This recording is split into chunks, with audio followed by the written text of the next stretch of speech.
Mm. Mm.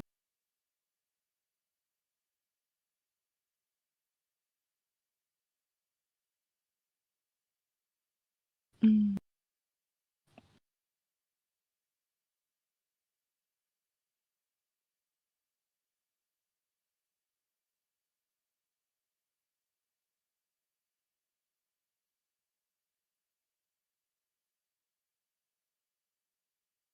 Okay, so when I go to my abilities, the ability score method area, I have absolutely nothing. It's literally just choose or custom. Oh.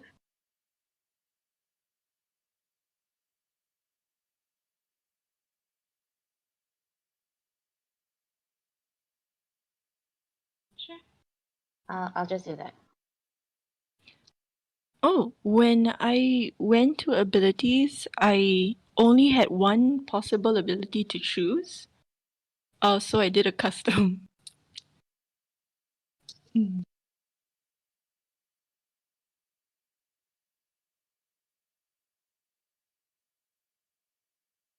Mm, mm, mm.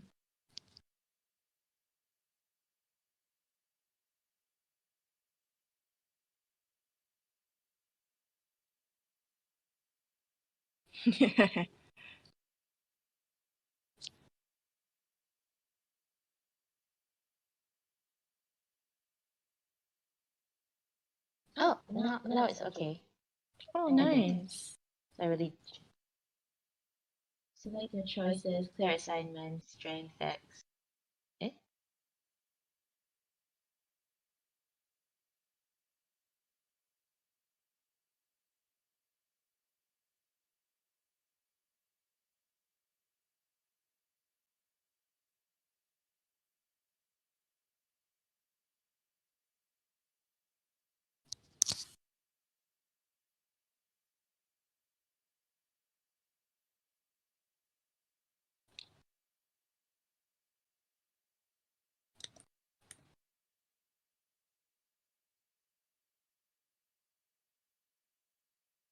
What happened?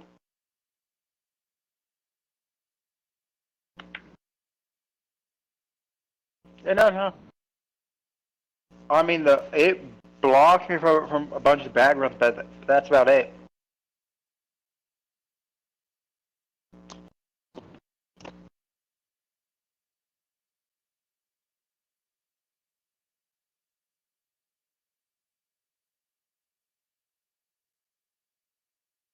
Oh, then let me remake this character then.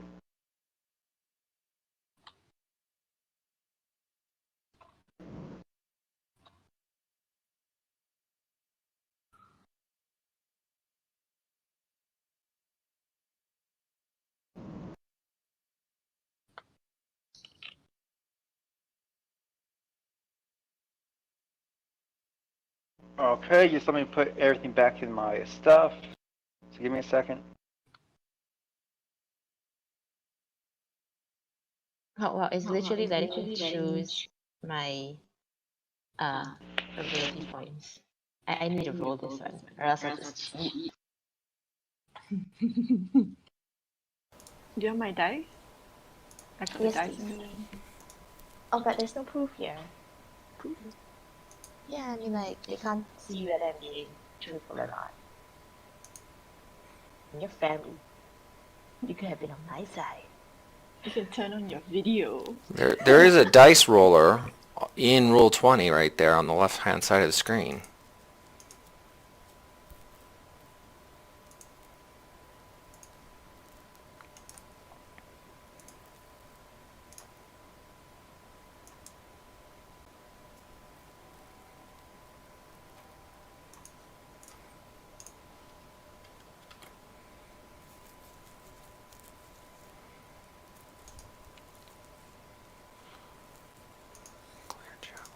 There.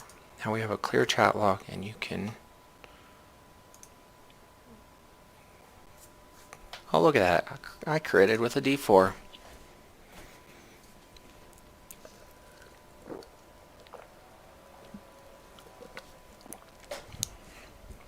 All right, while everybody's playing for a second, I'm going to step away, grab a drink. I'll be right back. Okay.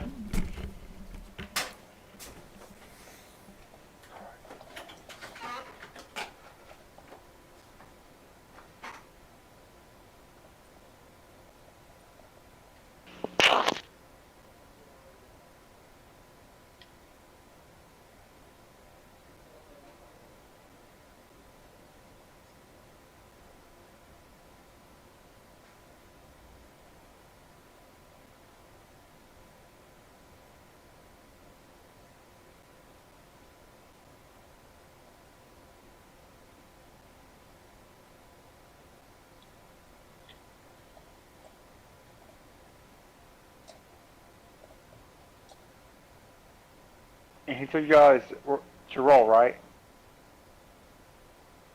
Mm-hmm.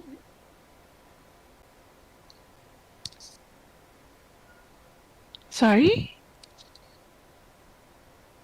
He said roll for stats, right? We can. I was thinking of rolling for stats. I just have really bad rolls. I'm just gonna get like a 7 or an 8 for everything. Oh. Literally, I have like 3 nat 1s in a row, so be wary of you guys. All right. Water. Soda.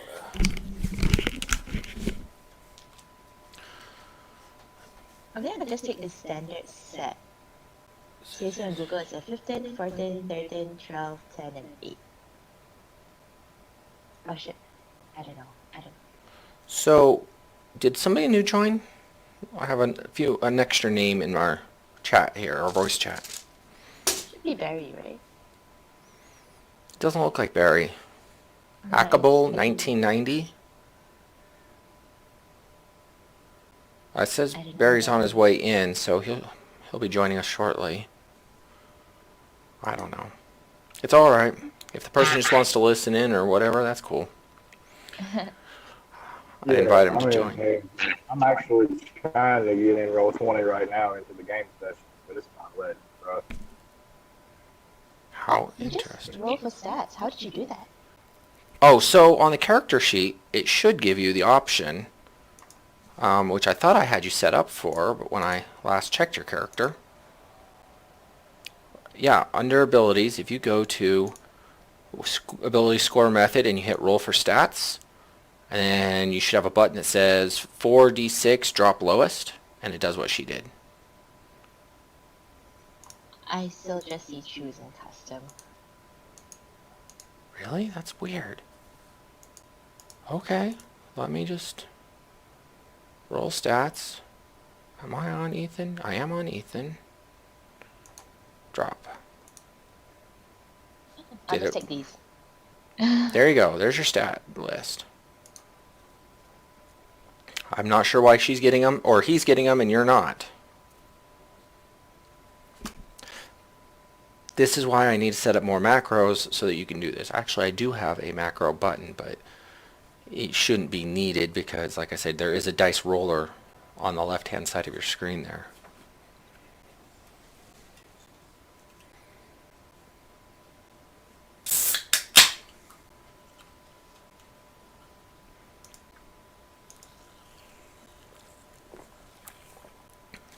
So how important are your personality traits and stuff like that?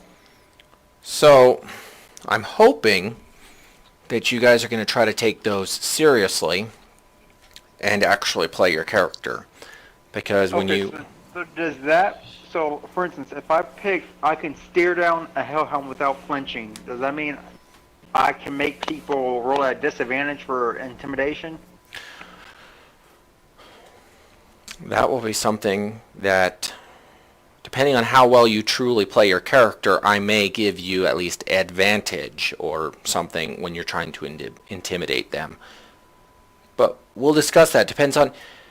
So yes, overall I want to play Rule of Cool. That's not actually built into part of the traits, but if you want to kind of throw that in based off of how you're talking to the character, or, you know, the whole group's kind of doing it, you know what? You have that ability. or you have that trait, so to speak, I would probably throw that in. You just have that mean look about you. But on the same note, because you always look like that, or are in... No, it's something that I can do. Just like a hellhound could be right in front of me, glaring at me, and I wouldn't even flinch. Right, see, so that's the thing. You're like a stone-faced person. You don't flinch easy. There might be a drawback behind that somewhere, too. You know, Okay. a pixie butterfly comes by, you might get distracted and start playing with the butterfly instead. I don't know. I'm going to let you try to figure out the balance yourself. I don't want to have to add it in for you. I mean, just Okay. kind of make it to whatever your personality feels like.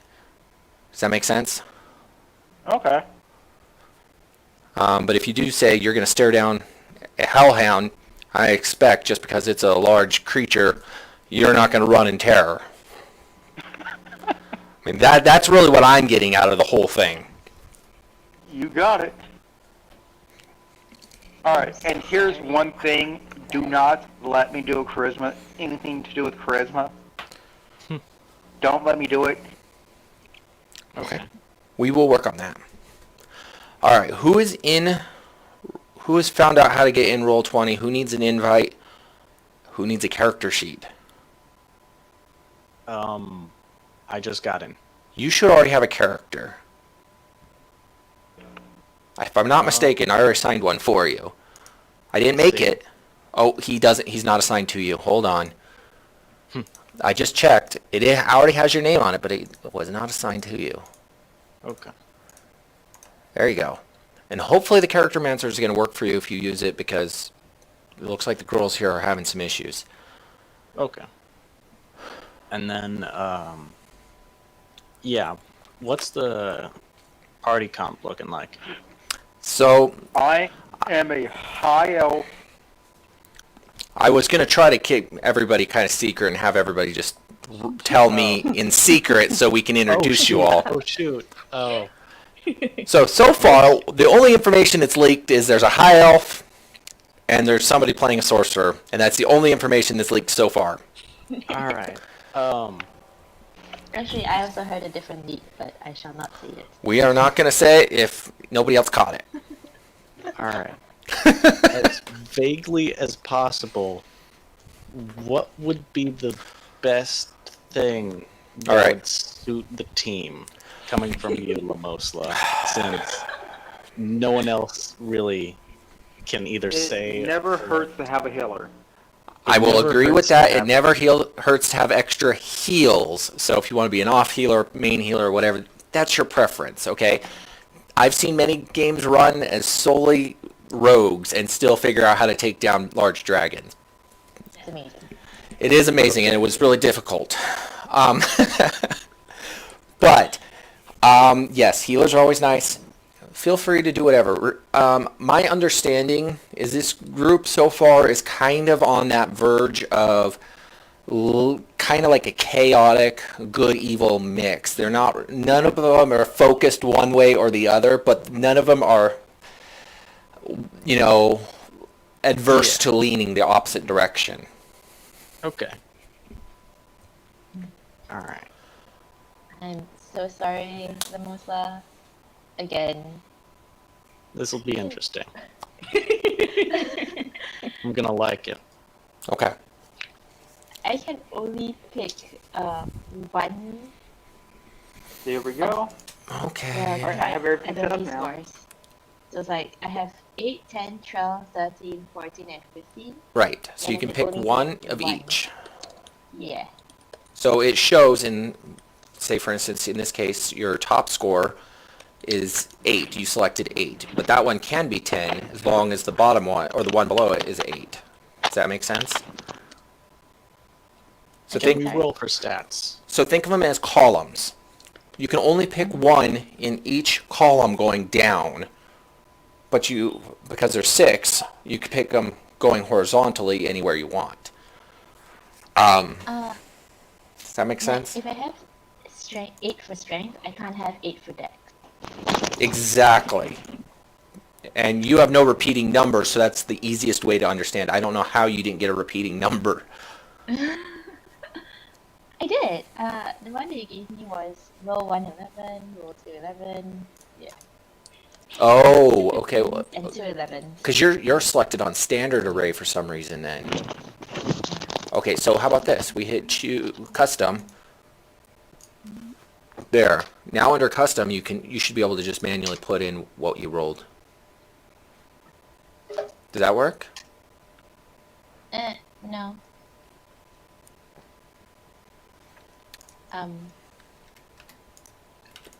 Like I can't click on the top of it. There's exactly area it's supposed Hold to be. on. I can't click on the assignment place. How about that? See if that updated for you. I just put in random numbers randomly. It should automatically set custom.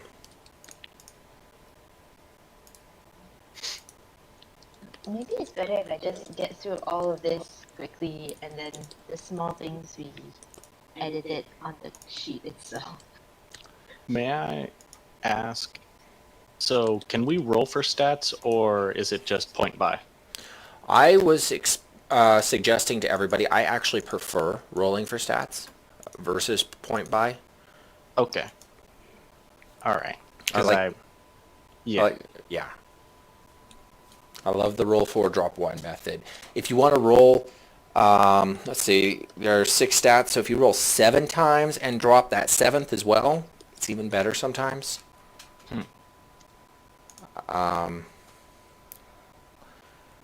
Sulfer, I switched you over to background. Maybe it'll let you complete it without actually adding in the abilities because I left them all at 0.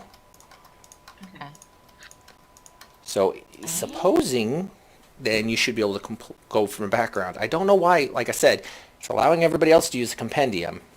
So I'm not sure why your character specifically is having problems.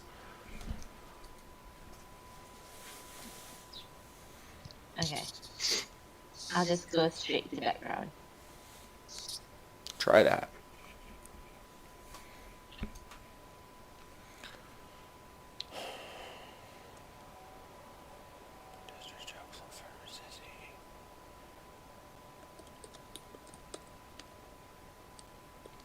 All right.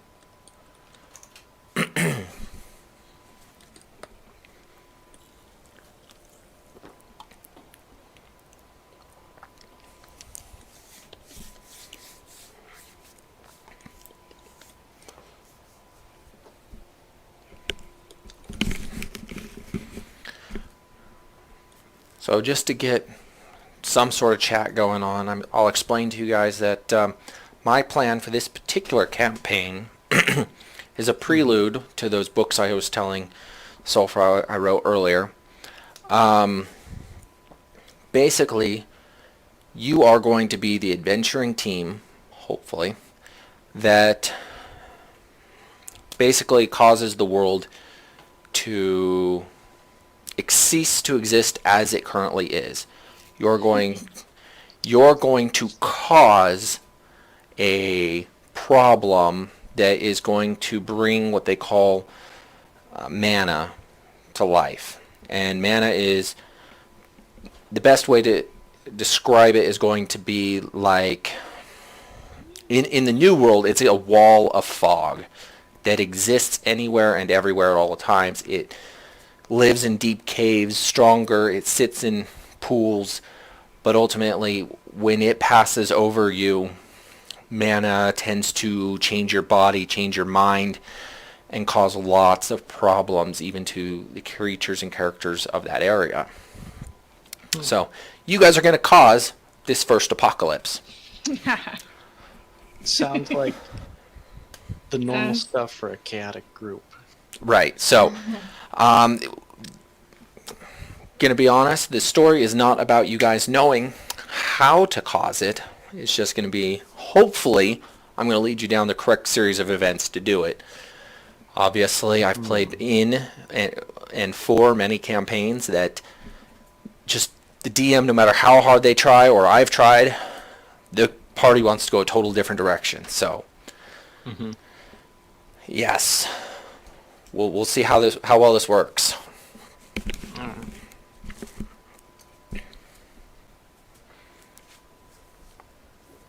This will most definitely be fun. Right? I haven't come up with a pre-calamity name for the area yet. So right now, as far as I've come up with for now, you guys are in a world, and I'll add this all to the game backstory, and I'll even probably come up with a correct name before the next game. You guys are in what will be named as the Greymane Empire. It's kind of centrally located on the continent. The lower hemisphere is almost tropical in nature, and the upper hemisphere is starting to get to that high mountainy tundra-like area as well. So it's a really large section. It's probably about half the size of the United States going horizontally. Mm-hmm. But vertically, it's probably about the same. Okay. That's huge. It is huge. It is huge. The entire width of this continent you guys are on is actually the exact width of the United States, minus the northern hemisphere, which kind of expands via ice and such. There's a few known islands in the area. There are other continents in the world, but at the moment, I don't plan for you all to visit those continents. So we'll see how that works out.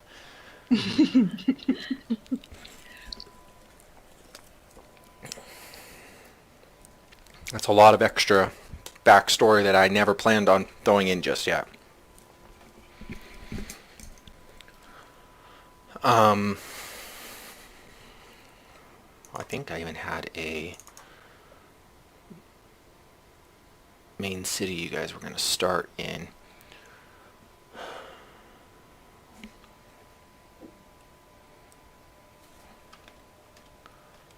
Okay. I have my map pulled up larger on my screen over here to help me when it's time to start. I just need to kind of glance over what all of you decide to be before we start to kind of have an idea of what's going on.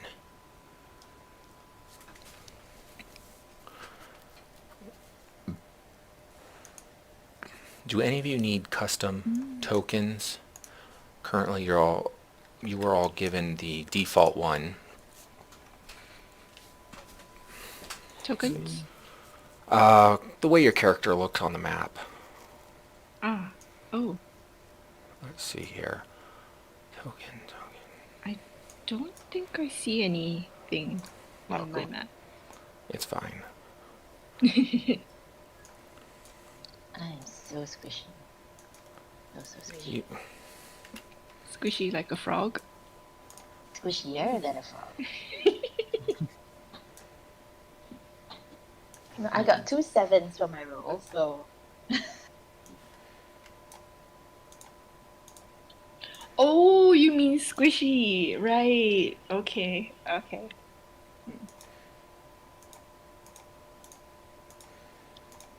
let's see here. Shh, we're not supposed to know that. Well, everybody can just look to the left or right and then see the kind of rolls which I had for my stats. So. Nope. Oh, the stats, yeah. You should all be able to see each other's stats. We can do that. So at the very top right of your screen, it looks like a little chat bubble. If you click on it, it shows every dice roll that people use unless they're rolling it to me. Oh, right. Oh. Yeah, you can see mine and my 2 7s. But it's okay, it works. Very.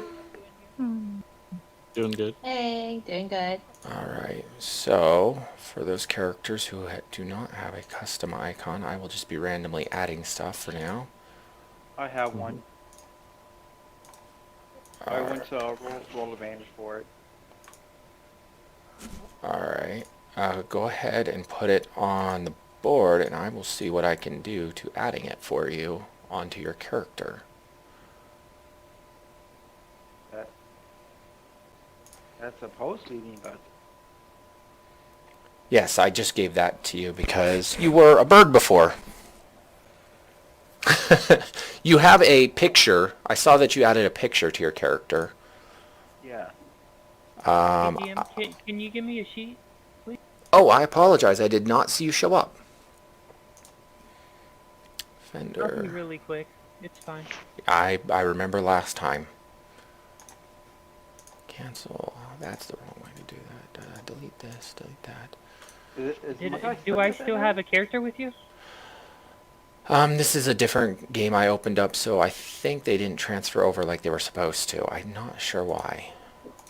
So, I wish I could say yes, but let's see here. I'll give this one to you. And I'll be really quick. I know It's all fine. the stats. we haven't quite started playing yet. That's what today's about. We're just trying to get everybody set up. As far as it matters, nobody knows what they're playing. I've given advice that we're trying to stay away from homebrew for the most part. Most of the characters are kind of chaotic, can lean either way as far as good and evil is concerned. And no, So, kind of leaning to evil. I can't say that because Maybe. yes, some of you might be, but I don't know everybody's personality. There's a couple people here that are new to the group, and so maybe their personality changes from the game I originally put them in. So we'll see. Define Because evil. if it's evil, then I'm going to grave clear. If it's leaning towards, I remember talking to you about that, and it's So- your main line. let's see here. Your name in roll or Discord is Richard, right? Yeah.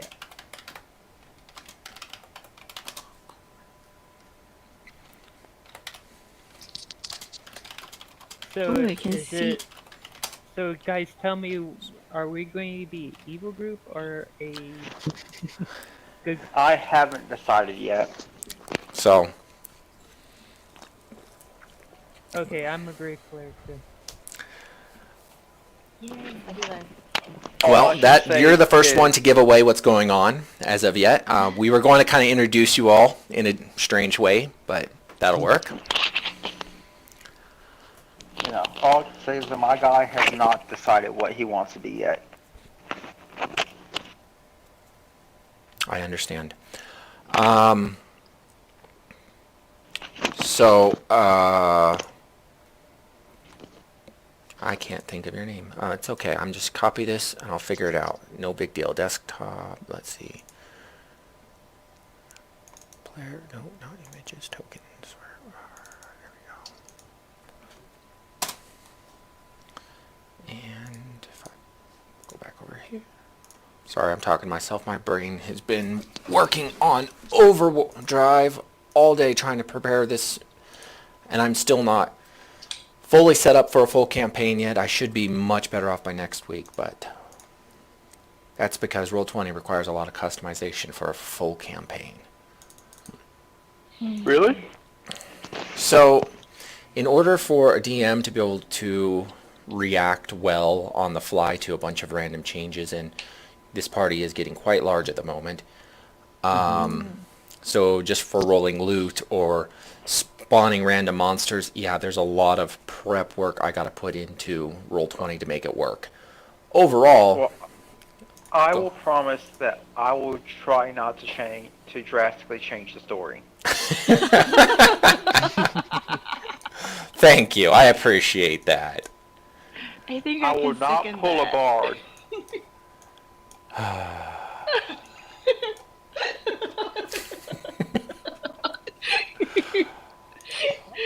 That's a good one. I will not pull a bard. Well, neither will I. All right, I've Grim. played so many bards. Bard is in my soul. I like I'm- Bard. Don't get me wrong. They can be a lot of fun. Yeah. I've even known a few players who try to pull Bard in real life and then go, it doesn't work quite as well.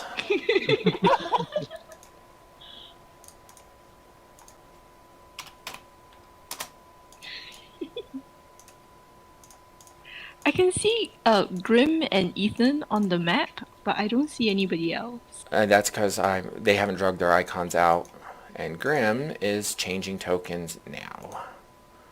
Oh, how do you drag your icon up? Oh, you just drag it. Alright, so Grim, why How is do I yours... make my guy smaller? He shouldn't be so large. I have him saved to a smaller size. Hold on. Let's see what happens. There it goes. Is that better? There he is. You Yep. should still have control of him.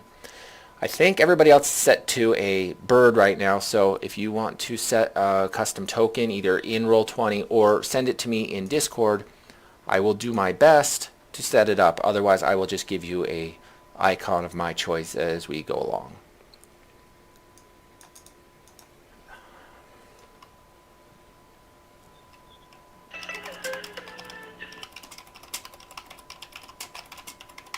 You guys can't hear my music, right? Yeah. Okay, good.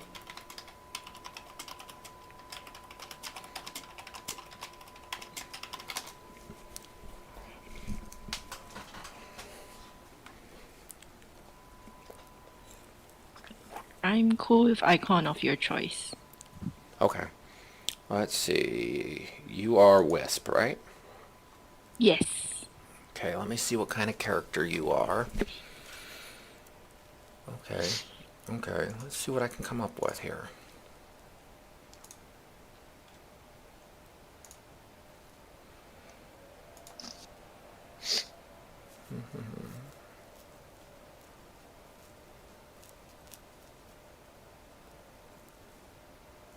If I can find out where I put them all, this would be a lot easier. There we go. That should be it right there.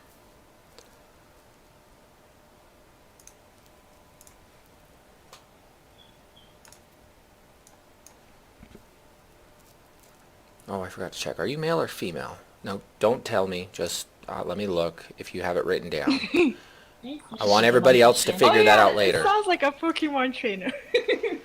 Right? What? Tell me first, are you a boy or a girl? Well, you know, some people want to play a male when they're a female, or vice versa. Yeah. I totally get it. And you don't happen to have it written down on your character. Yes, I'm gonna send you on Discord. That's fine. Ooh, surprise. Well, I was trying to hope everybody got a surprise, but you know, it doesn't seem to be working quite as great as I was planning.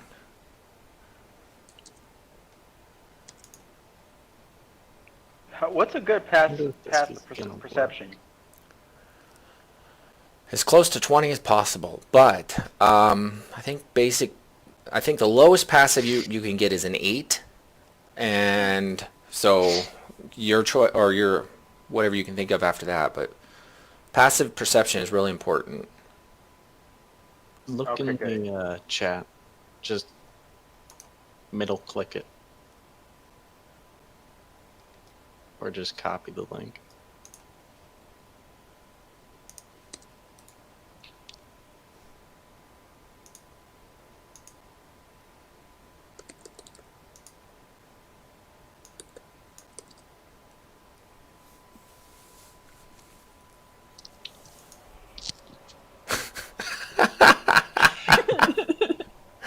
I'm gonna just pick some random one for you then. It's just for the pictures I happen to have. Sure.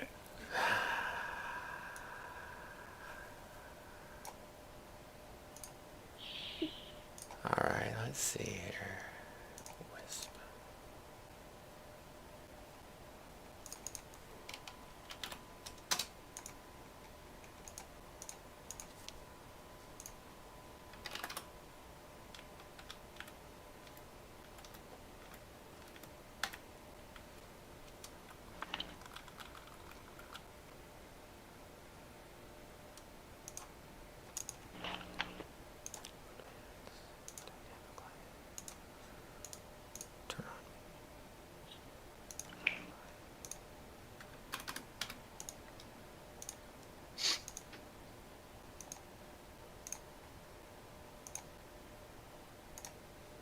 Alright, you should now have a character.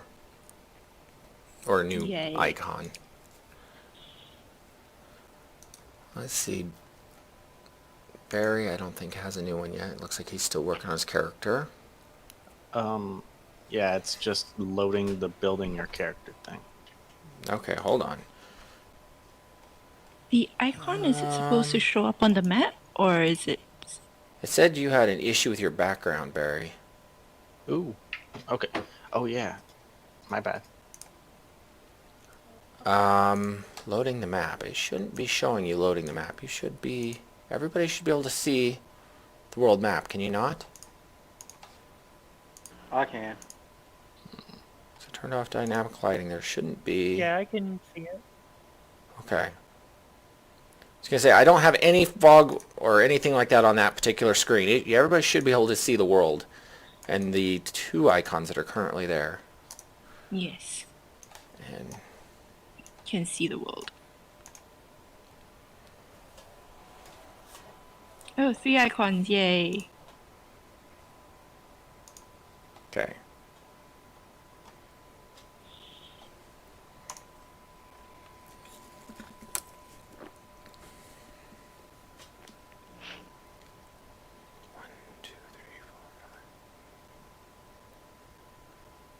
Hopefully, by next week I'll have like that player's handbook that you guys should have references to more filled out than it currently is.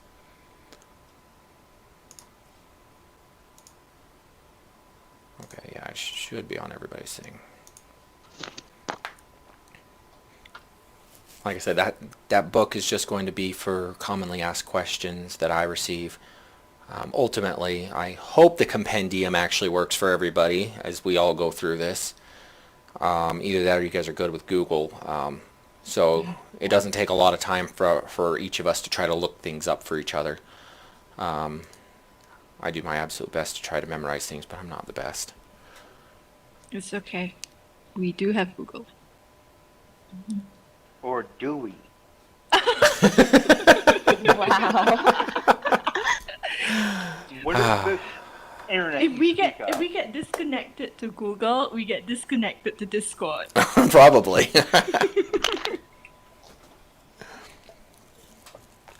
What is this Google you speak of? You're a Bing member then. I see how you are. 21st Traitor. century sorcery. There you go. I see. Magic. Yes. Alright, Barry, did you get yours working? Yep, I figured out what I was missing. Okay. I'm gonna be working on that. And I'm assuming Fender's just about done too. Yeah, it doesn't give me the Grave Cleric, so I'm working on it. That's probably just because I only have the handbook, and for Roll20 at least, it doesn't come with a Grave Cleric. I don't know why. Either that or you have to wait till level 3. So for now we're just doing at level 1. If... I'm almost finished. I believe you. Like I said, I knew you could get yours fast. Let's see. Where is our cleric?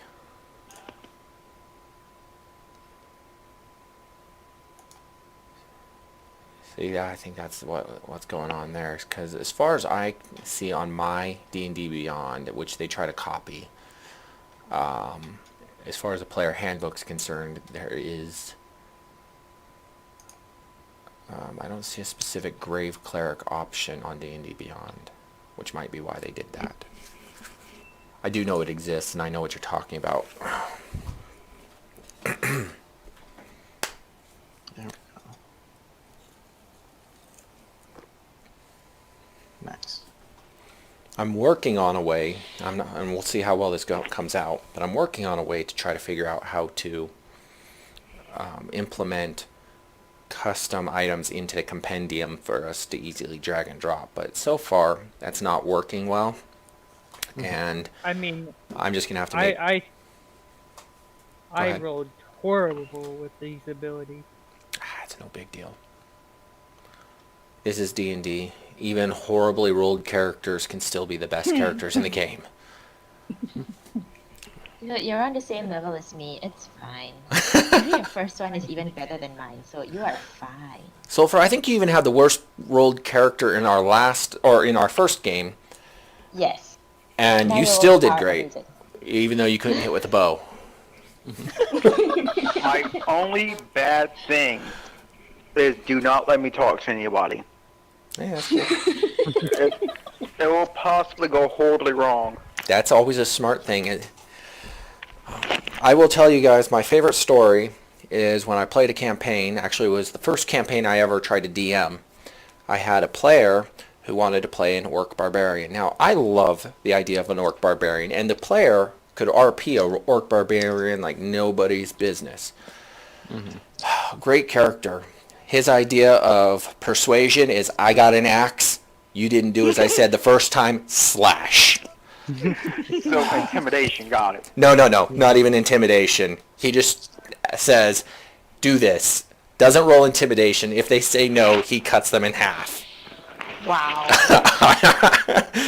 Bad barbarian. Wait. So what is he gonna do if he gets like a? So does he roll for the hit then? Yes. Has he ever gotten like a nat 1 or something? He got lucky and never rolled a nat 1.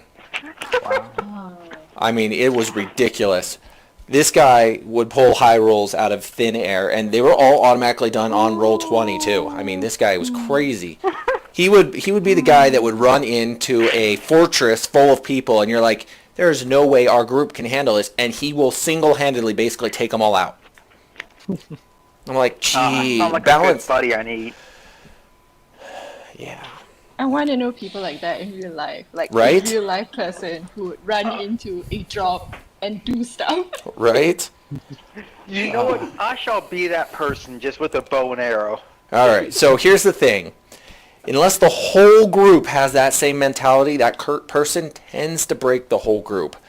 Because there is no conversation, there's no dialogue, there's no story. It's just run and kill and slash and maim, and it becomes less fun, ultimately. Unless that's what the whole party really likes, is nothing but a straight-up combat. But, I don't know. I found it less fun. Tempting, but let's not become wanted. And every time we enter a town, it's like, Yeah. hey, aren't you the people from the who go around mass murdering people? You know, the worst part, Ghost Town. right? The worst part about this orc was he didn't even care about loot. He wouldn't loot anything. He might pick up a bench and carry it with him to the next fight, break it, pick up a head, carry it to the next fight, but that's about it. He wouldn't care. So when you walk him through a dungeon, it's literally, I don't care what this looks like, I don't care what's here, and if the wall's in my way, I'm going to hit it. Yes. So the Hulk. More or less, yeah. No, the Hulk would stop and look at stuff. He might. And then he would He calm like, down "Ooh, back into Bruce shiny." Banner. Yeah, Hulk would at least look at something like, "Ooh, shiny," then go walk over to it. Right. Yeah, so the guy's a great guy, don't get me wrong. I like him. His personality's great. It's just really hard in a D&D game unless that's what the game is built for. Mm-hmm. So, one word of precaution on that for everybody. The other side of the coin I want you to tell you is equally as dangerous. The people that over RP, which means you're the one talking, you're the one trying to get the group to do everything, but you don't try to find a way to encourage those other people to talk and play with us. Those people are just as dangerous. So my hope is, because I don't know, I've dealt with all of you a little bit, you all seem to be that kind of person that's going to give everybody time to talk. My hope is this game becomes not just, a fun story I'm giving you guys, but there is that internal conversation, which is why I didn't want you to know anything about each other's characters. So maybe you learn about each other's background, and somewhere before the game ends, we can address some of your guys' background issues, or using what you guys have set up for your backgrounds, we can set the character up. Ultimately, as I said, the world's going to die anyways, but it can be more fun. Yeah. One thing I want you all to think about is You too. A non-combat based magical item that you could all potentially use in the future. I would like you all to come up with a good idea. And there's a chance that it might actually exist and your character will acquire it. Now, if you're, and by this I mean you can customize anything. You can have a magic mirror that every time you look at it and it only affects you, it, you know, changes or casts Mask of Many Faces, so to speak, and changes you into looking like somebody else or something. You come up with the idea. I'll figure out how to balance it. It'll work. One of you, I'm not going to say which one, you already know who I'm talking about, technically already has one. So, that one we got to flush out just a little bit for any of you who eventually figure it out, and we'll figure that out as it goes along. I do have a second magic item I was going to hand out to Barry because I already planned it with his personality. So he'll be getting that here soon too. Specifically, I heard magic weapons. It depends on what the weapon does. I want it to not necessarily be needed directly in combat. So if it does something, I want it to do something that's not like straight damage or straight, you know, chance to hit or something. I want it to be strange in use. I've got the perfect idea. If the person gets hit 3 times with the same number, no matter where they were hit, if they get the same exact number 2 times, guess what? That person is instant knocked unconscious. Boom.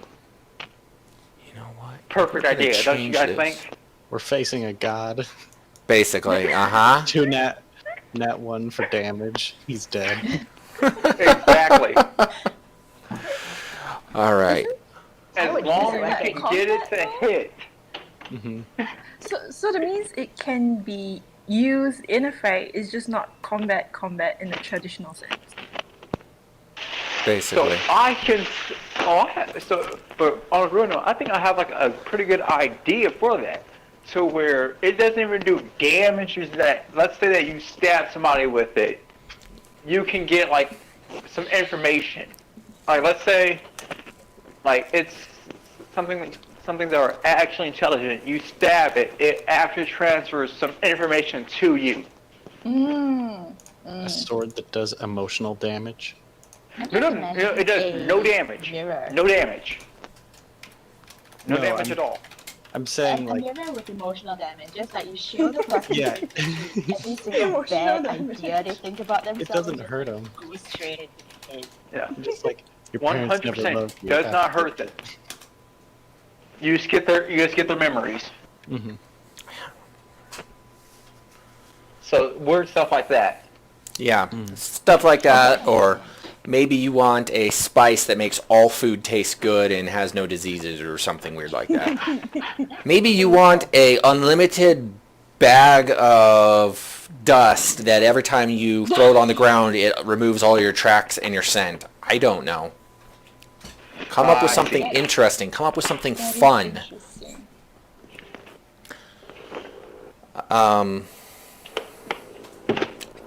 That's really the best I could do for now. You guys will see what I mean by some of the interesting items. Those are going to be marked as unique. You guys will get standard D&D style items throughout the game as well.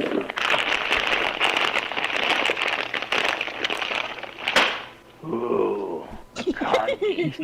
What? I ordered something off of Amazon, and 2 of the things that I ordered showed up early. I'm happy. So now I'm just going to be snacking on some Jolly Rancher assorted candy.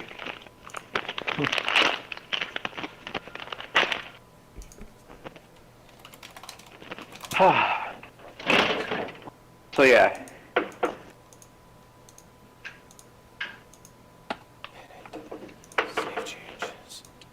So guys, are we actually gonna get some combat, get some Dialogue going is going to be just straight combat, where we're not allowed anywhere. All right. So, as far as tonight goes, combat will be decided, I guess, by you guys more than me tonight, because the main story is just trying to figure out how you guys are going to start interacting with each other. And you guys have a very diverse group of what you are. Really?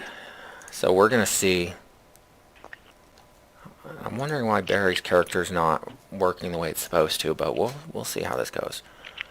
We got this, guys. We're very diverse. That's a good thing. It can be.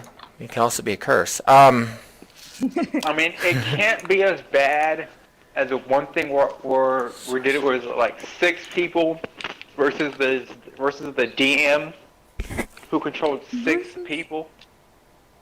I don't know. And 4 of those people decided to be fighters, 3 of them being dragonborns. Then we had a monk and a paladin. But our paladin not a paladin, like a sorcerer or something. And yeah, we had no healing. Yeah, that always sucks. We down like two and almost down to 3rd person, and we were getting close to winning. Then the DM just says, "I'm gonna use my healing now," which heals all of the allies. Like, huh? Okay. So Fender, do you have an icon that you're going to use, or is that the one on your character? The token up. Okay. I'm going to save that, and I'll try to add that for you in a minute. All right, so just for the fun of it, I'm going to switch you guys over here to this next page. And you'll see that I'm trying to put your guys' characters down for you here. And you'll notice there's not a lot of light. This is where our dynamic lighting system works for the new Roll20 if you've never used it. Wait.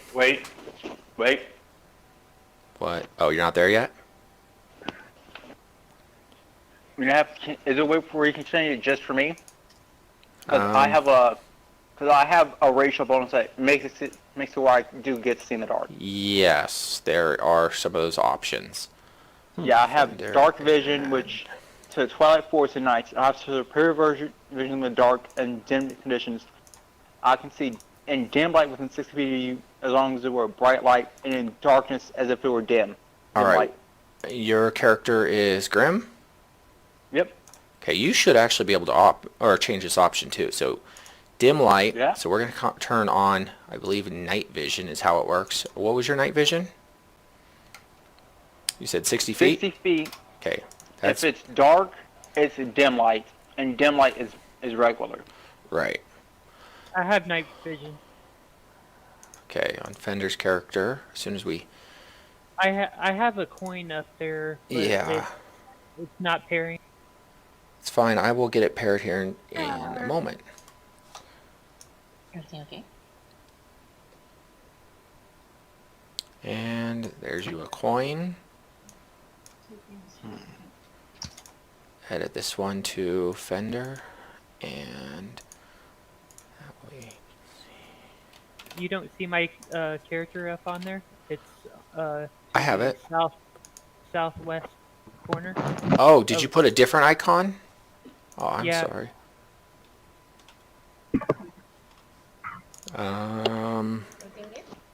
You know it looks like a bird creature, but the second one, right next to. Yeah, Okay.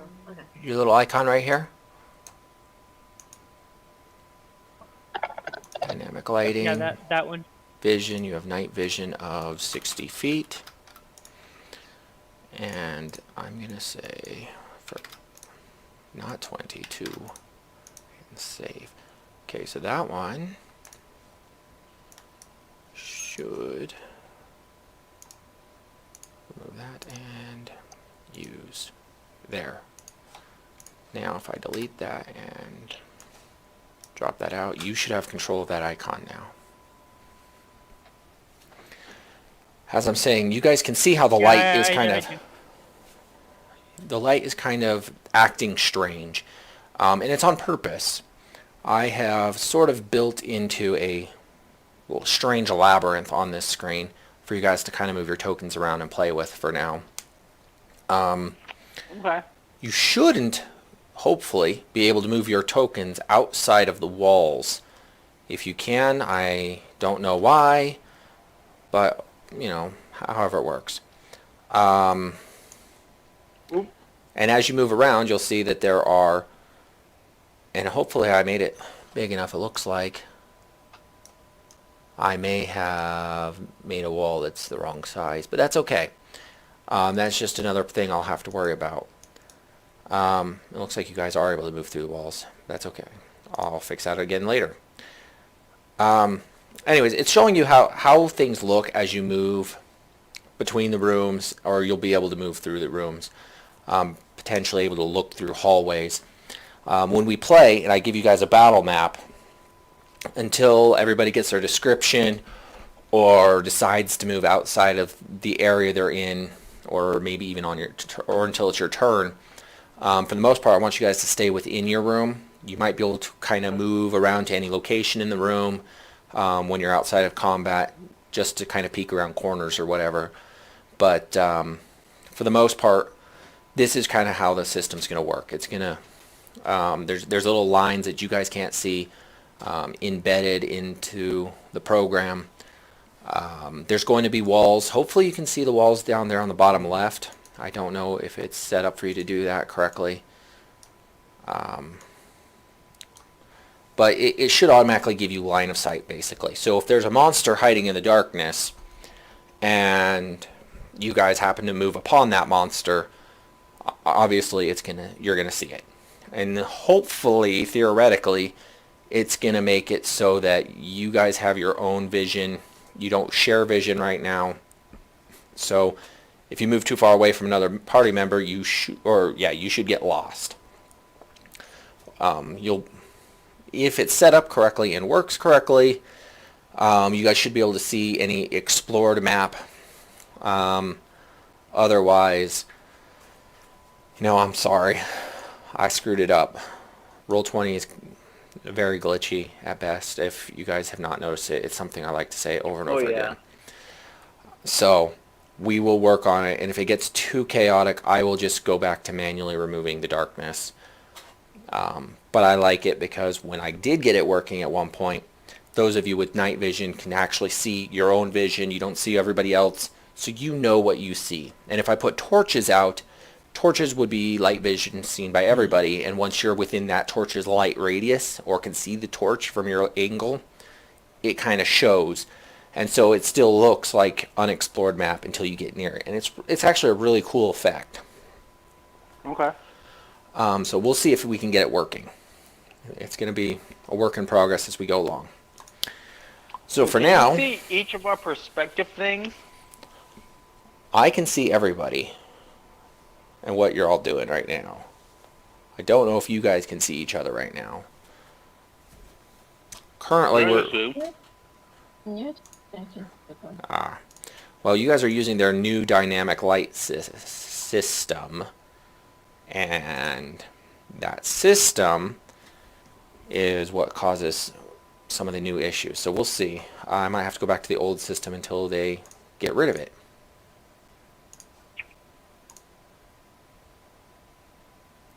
We'll see. All right. You guys, like I said, have a very interesting party setup here. I'm not going to judge races. I'm not going to tell you guys what really is all going on. I know the most about one particular character. I know a bit from two of the others, but for the rest of you that just made your characters on the spot today, I don't know much about your background, so I'm going to let you introduce yourself on how you would do this. And as far as every good D&D game goes, there is always a tavern scene, and the beginning of the game is always the best place to introduce that tavern scene in case the characters never want to go back to a tavern. So, as we begin, you guys are in a very small town. You've all been training in your individual class for the last few years, or as your backstory goes. For the last year in general, each of you have escaped your general training, and you are on your own looking for something to do. You have all managed to come to the same town in this little tavern in Banksville. Inside this tavern, everybody is sitting around until they see a small, curious boy enter. He's panting, very thin, and it's like he's been running all day long. Rain has obviously been going on outside, unable to hear it over the loud noises inside the tavern, but he's wet. On his side, you see a small lantern, a covered lantern, and he just comes in and closes the door real tight. Looking around, he slowly makes his way up to the bar. There's music playing. Each of you are taking your own spots in different locations. Wait, am I supposed to be in a bar right now? You are all going to be inside the tavern. There's a bar inside this tavern. Does that make sense? Yeah, so, but are we still supposed to be in the same spot? Yes, you guys are on the map. I don't care. I mean, because I'm still like in the little dark patch stuff. Don't worry about that on the map. We're just going to Okay. give the story. I don't know. There, you guys should all be next to each other-ish now, if that's confusing you. I did not actually create the looks of this. If you guys want me to, I think I have a saved map of this somewhere. That's fine. If you look at the chat, those are all my racial feats. If you want to look at them. Yeah, we will get into that. And Barry, I'm not sure what's going on with your character. Yeah. We will have to figure this out. I'm going to make so we're in a tavern right now? You are all in a tavern. I'm going to make an open declaration for an archery contest. Okay. The tavern owner stands up, yells over at you, "Hey! Quiet down back there! There'll be no arrows fired inside this tavern. I hear that kind of talk again, you'll be kicked out." Did I say we do it inside? No. I just said who wants to have an archery contest. We weren't going to do it in here. Barry, how long would it take you to reset that character back up if I was to cancel it? Won't be too hard. I remember almost all of the stats on it. Okay. If you just give me a blank character sheet, then like where I can manually enter anything, then that should be good. We'll do that. We'll figure that out. Okay, so the bartender just kind of sticks his hand up, waves it off at you, walks back behind the bar.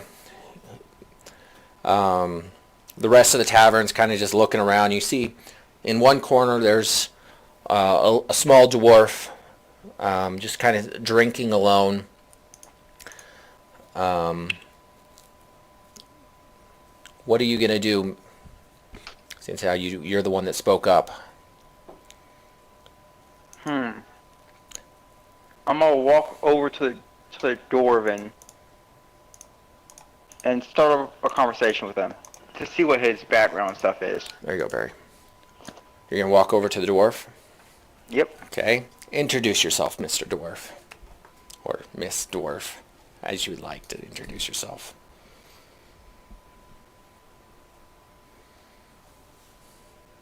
Zizzy, are you there?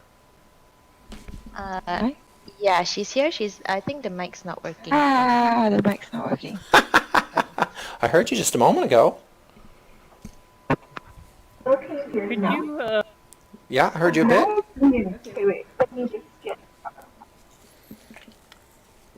you said you gave me a 10 of the magic items.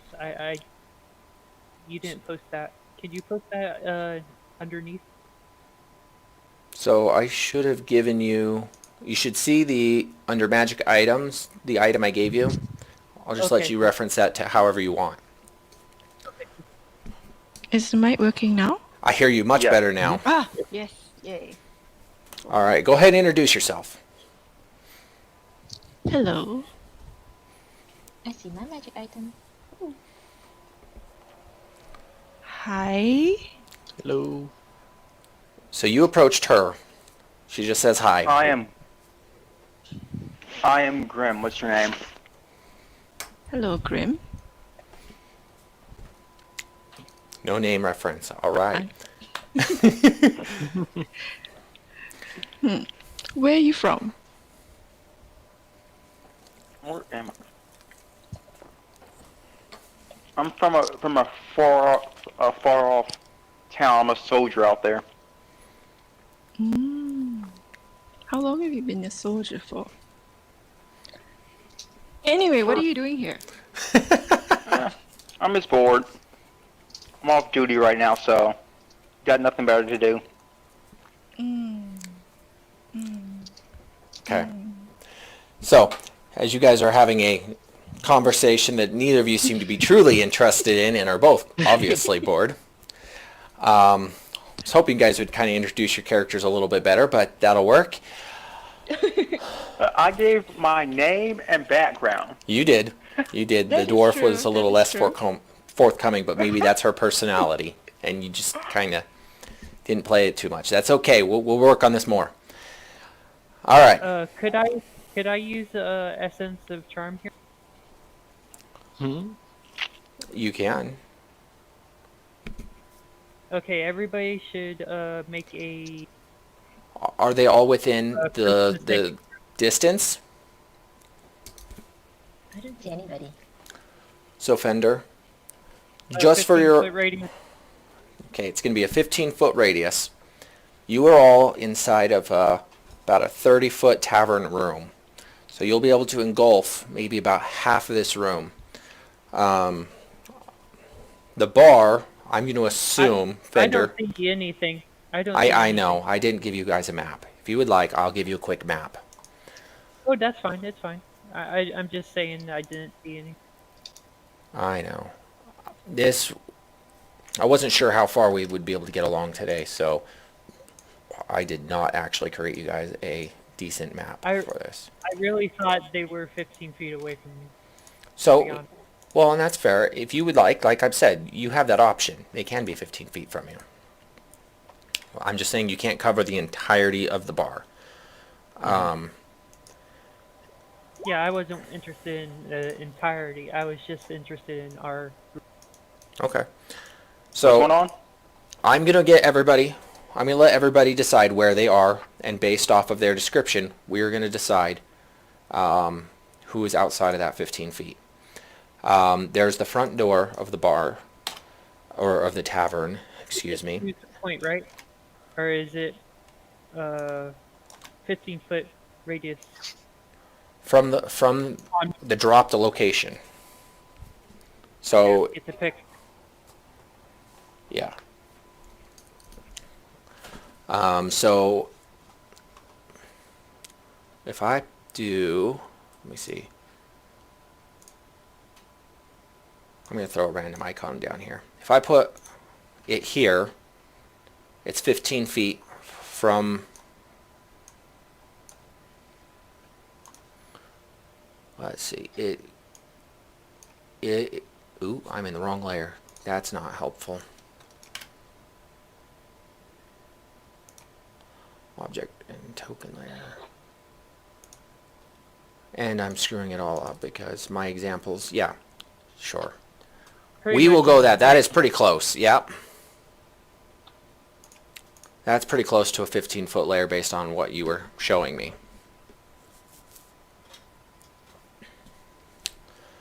So, as far as the map is concerned, currently, yes, you are all pretty much within the same area. It's a pretty small bar, or room, that you guys get to move into. There's about 4 tables. You have the bar at the other end. There's a couple patrons sitting at the bar. You have the bartender, who is mostly just sitting behind the bar on a stool, pretty much acting like he's ignoring everybody. And I thought I did that. Player character. I'm sorry, what was that? Is this a player character? No, I was just going to use that as an example for you. I will get you a better Okay. icon that you can put on the board later that will actually show you everything better. Okay, cool. My Okay, character's probably- everybody within the circle must make a charisma saving. Yeah, Oh. go ahead. 12. Just everybody do it right now. Well, he's just Oh. putting it down where he's going to assume that everybody in the bar is getting hit. Or everybody inside the tavern is getting hit. Wait, no, sorry, charisma. Yes, charisma. How do I do that? So on your character sheet, if you can open up your character sheet, you just, on the left-hand side, the word charisma. Go ahead and click that. You got the big boxes out, we'll just click the charisma. To the right of those big numbers, it should say saving throws. And then you click charisma. So it pulls up save. Oh! It looks like. Oh, yeah. And that's another thing, because I'm just noticing somebody looks like they might have whispered me and not everybody. And that is acceptable. If you guys want to send all of your stuff in secret to me, that is always a good thing. You will still have to deal with the consequences of whatever your role is, but you don't have to tell everybody else. So you can hide secrets, truths, whatever from each other. An affected creature is aware of the spell and can thus avoid answering questions to which it would normally respond with a lie. So basically, A creature can be invasive in its answers as long as it remains within the boundaries of the truth. yes, he's casting Zone of Truth, basically. So basically, it's a zone of truth. So in this case, if you all fail the charisma check, looks like Zizzy rolled a 5 for her charisma, and Jester seems to roll a 4. Ethan, is that a saving throw or just a regular charisma? Ethan don't know. gave me a charisma check. Yeah. So I don't think he gets the +4 because I think saving throw gives you a different number, doesn't it? I got a Just give 1d20 me plus a- 4. Ethan. He rolled high enough with the D20, I think, though. Because his D20 was 14. What does it say they have to beat? A 12. 12, so yeah, his D20 rolled high enough anyways. Whereas Zizzy did not roll high enough. DM, you should check that again. Check what? Oh wait, never mind. So Jester I didn't And see that Zizzy name at failed. first. Never mind. and it looks like Barry also Esther failed. and Barry are failing, right? So Ethan, you don't have to tell the truth. I wouldn't know. Okay. And that leaves Fender. He also has to roll if he's inside the area. And absolutely, if I did not already do that. I thought I did already do that just a moment ago.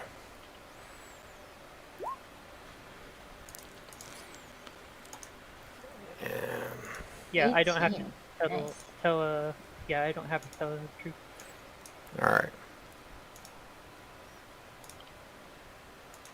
Alright, try that. It should give you your dark vision now. Either way, you all should have light and be able to see, I would think. Yeah, I see everything. I have a black screen. Uh-oh. And something didn't load correctly for you. Oh, there it goes. Is that Oh, better? yay, yay. Yes. Okay. Thank you. Okay, I fixed it. Yay. Okay, so those three that failed, any question asked for however long this effect lasts, I believe it was 10 minutes, must... Oh. 10 minutes. Uh-oh. Must tell the truth. Yeah, you must tell the truth. But you can kind of skirt around it as long as all of your words are truthful. Alright, My character's just gonna be near the window. so, looking out. fair enough. Fender, since you're the one that cast the spell, did you have another plan other than casting the Zone of Truth? Everybody also knows they're under the effect or influence of the spell, so you're aware. Yep. Well, I'm going to spill my story, my backstory. Sure. Maybe not my backstory, but what I am. I am a grave cleric, and I just bring people back to life. Nice. Okay. Sorry, I don't recognize voices yet. Who's the grave cleric? The Fender. Okay. Fender. Hi, Fender. Yes, when you introduce yourself, please introduce your character's name as well so that people have an idea what's going on. Yeah, I meant to. You said it aloud, right? Out loud. Out loud. For our table to hear. I mean. Right, I so don't everybody's think, sitting near him.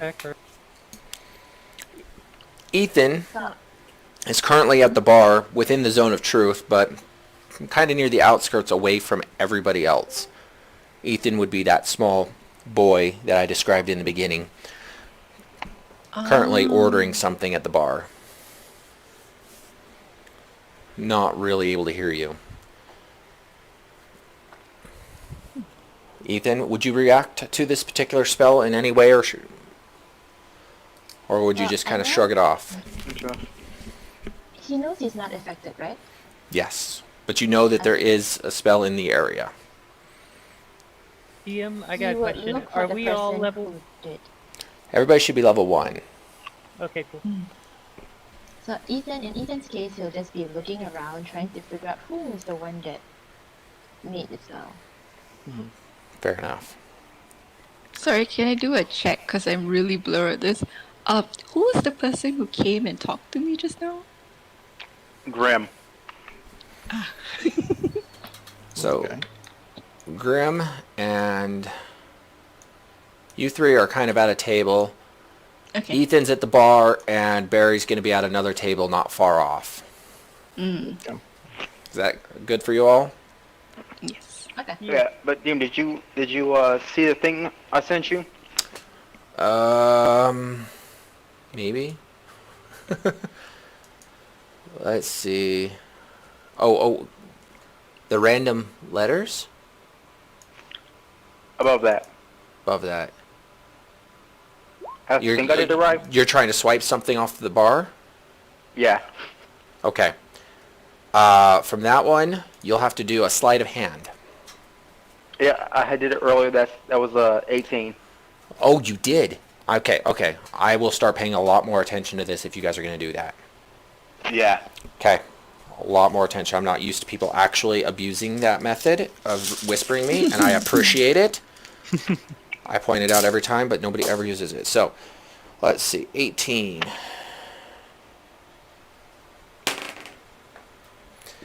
And you were actually seen by a barmaid who walks over to you and says, "Sir, if you're going to eat that leg of meat, that is 5 copper." I'm gonna play dumb and. Oh wait. Can I do that? Do what? Try deception? Persuasion or deception? I was gonna try and play dumb. You can say whatever you want to her, but deception is what you would be doing ultimately.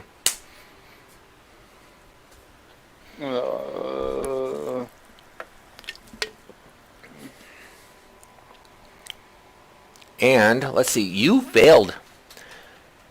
You are in the zone of truth and failed it, if I'm not mistaken. And so your deception's got to be even more convincing because you can't lie.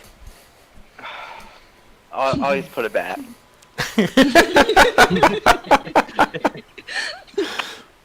Fair enough.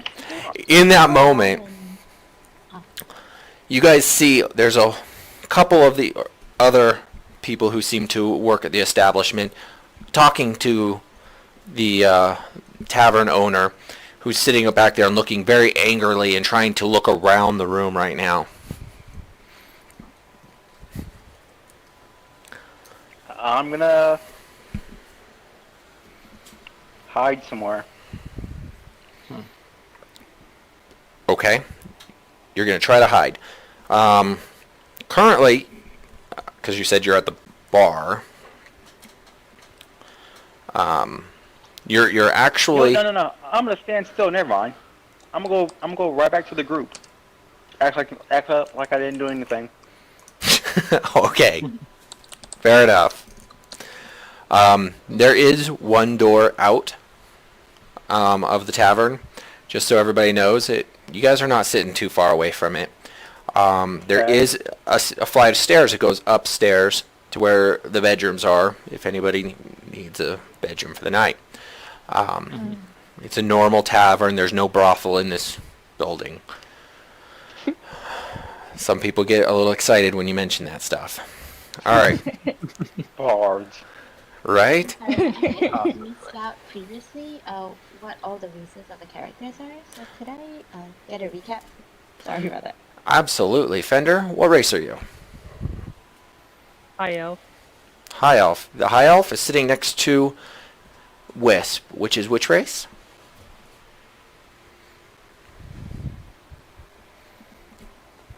Wisp is... Yes, sorry. Is a dwarf. It's a dwarf. Hill dwarf. Okay. I'm assuming Yeah. at this moment you're all wearing cloaks and you're all having, or kind of sort of hiding your identity a little bit. Because none of you are being forthcoming of a general of what you look like, male or female or nothing. I'm gonna take off the hood of my cloak. All right. And what would you be looking like? I'm a high elf. I'm a high elf, and I'm guessing since I'm a soldier, I'll probably have a scar or two.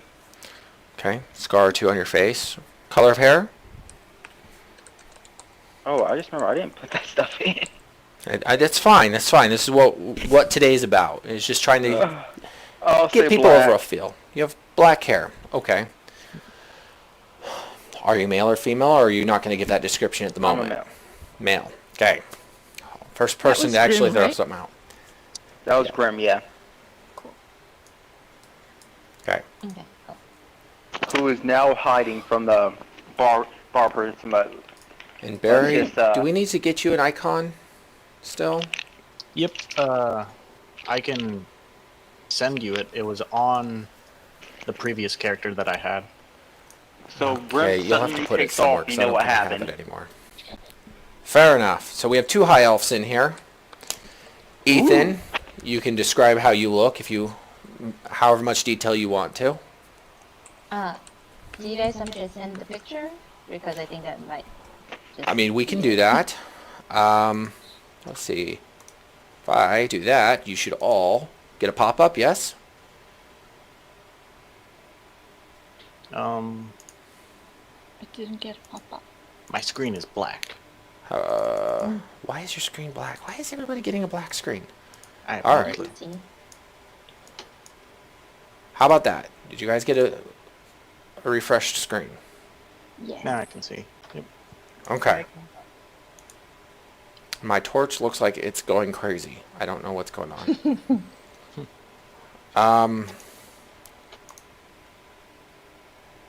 Yeah, I really have no idea why the torch is lighting up incorrectly. Oh well. It's lighting correctly for me.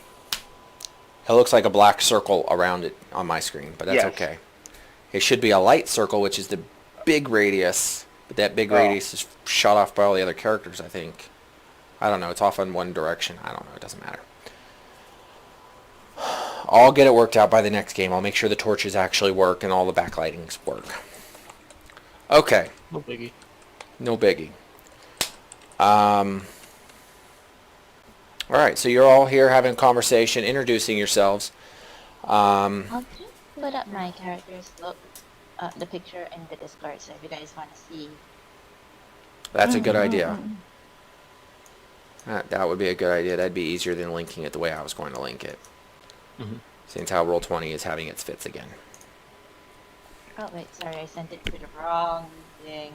Oh yeah, you sent it to me again. Yeah. Alright. You can send it to any of the chat channels. Probably member chat would be the easiest. There you go. Yeah. So this kid is standing near the bar, and he's the last one in. So the bartender, not able to locate the source of whatever is going on, is very angry and is going to start assuming, Ethan, that you're the source of it. So he comes stomping up to you. He's this big, burly, white human. There's no hair on his head. He's got a big spare tire belly. He's been clearly drinking too much ale in his off hours, maybe even during work. Not really sure on that one. You've just been here a few minutes, right? He definitely smells still of alcohol. He's kind of got like a little bit of stains down his shirt from maybe where he was spilling food or drink on himself the night before. He's not a very clean man. He walks up to you, as intimidating as he can, says, "Boy, what kind of magic are you casting here in my tavern? We don't allow that. You need to leave." Talking to me, huh? Talking to Ethan. Okay. So Ethan's eyes just widen, and he kind of like steps back, and he kind of looks pretty pathetic right now. Okay. But he doesn't see anything yet. Doesn't say anything. He's just scared. All right. With Tavern. the pipes under the table.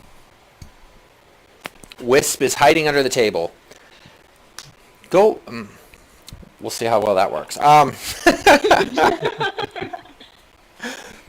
Bartender points at Wisp. Barmaid, go check on that lady or that dwarf over there. Make sure they're okay. You, boy, what are you doing to my patrons? Get out of here before I have to make you out. And he starts reaching under the countertop and trying to find a cudgel so he can start smashing heads. Oh. So Ethan is like, As "I a didn't-" soldier, and I see Ethan doing nothing wrong, I'm going to choose to shoot the bar person with a warning shot. Shoot him. You're just going to pull out a bow and shoot it at the bar. Oh, God. As a warning shot. So this is actually a hit. Nat 1 hits the man. He's dead. We'll see. What is your roll? Okay. 18 plus 2, so that's a 20. I'm going to tell him, hey, knock that off over there. He's not doing anything. Bartender looks at you. Then, is it you casting that spell? I want your magic out of here. By about this time, it's been about 5 minutes, by the way, since the spell's been cast. You still. For Ethan to figure out, like, using Arcana or something to figure out where the spell is being cast or who is being casting it? First of all, do you have any detect magic spells or Oh, no. nothing like that? Okay. Yes, you can try to roll Arcana and see what kind of I'm gonna information you show can the- get out of it. I'm going to show the bar person my rank and then say, I'm not a mage. Now leave that man alone. Arcana 11. You definitely know the presence, and it's coming from roughly the table that warrior is standing at. Don't snitch on us. That's not the thing you want to do. She doesn't know who you are. Oh. Oh yeah, correct. Go on, Ethan. So, Ethan just kind of looks at the table, but doesn't say anything. the bartender whispers to one of the barmaids, and just a moment later, that barmaid goes rushing out through the door behind you. He starts looking at you. I don't know what military you're from. Clearly you're well trained, but I've seen mages fight for the armies as well. There ain't nothing to tell me that you didn't find a magic item cursed by one of them mages, or you cast a spell yourself. And for you to shoot at me like that, I want you out of here too. You're obviously causing problems. I called the guards. They'll be here any minute. Call the guards. At this point, Ethan will kind of speak like, y- it's okay. I'm looking at him like, look, sir. A couple things can happen, okay? One is I can dispatch with these guards. Or two, I can make it to where my men can come in here and can come in here. They know my location, and they know that in a certain amount of time I'm supposed to go back with them and check in.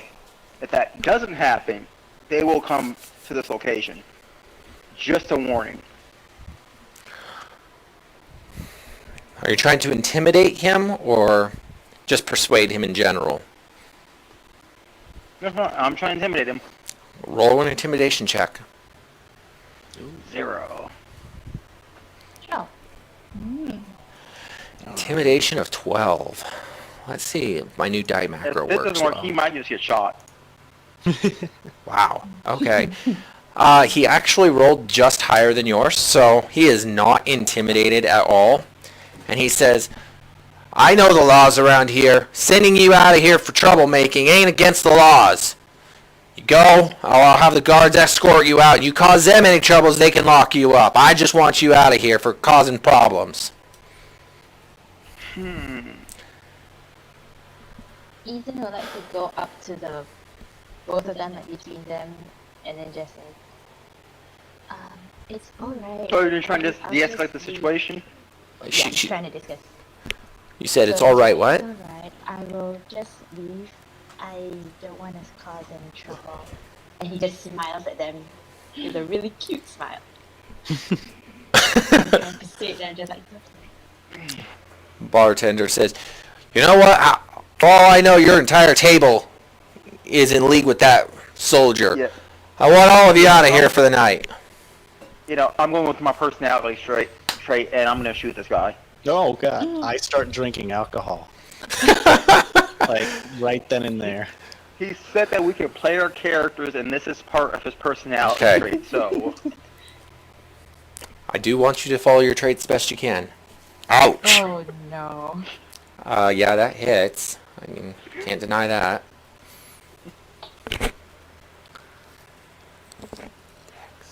Roll for damage. Yeah. Ooh. Jeez. Wow. Alright. You shoot. Dead. Where do you want to hit? He's not dead, but he is pretty much on death's door. Oh, I'm god. going to shoot him in the chest. You're shooting him straight in the chest. Okay. That arrow lets loose, passing through, or right next to, let me rephrase that, several of the other patrons in the bar, and landing straight in the chest. Everybody turns and looks at you as he collapses on the floor, starting to bleed down his chest. And he's screaming at this point because he so much pain. Guards, moments later, rush in. Everybody points at you.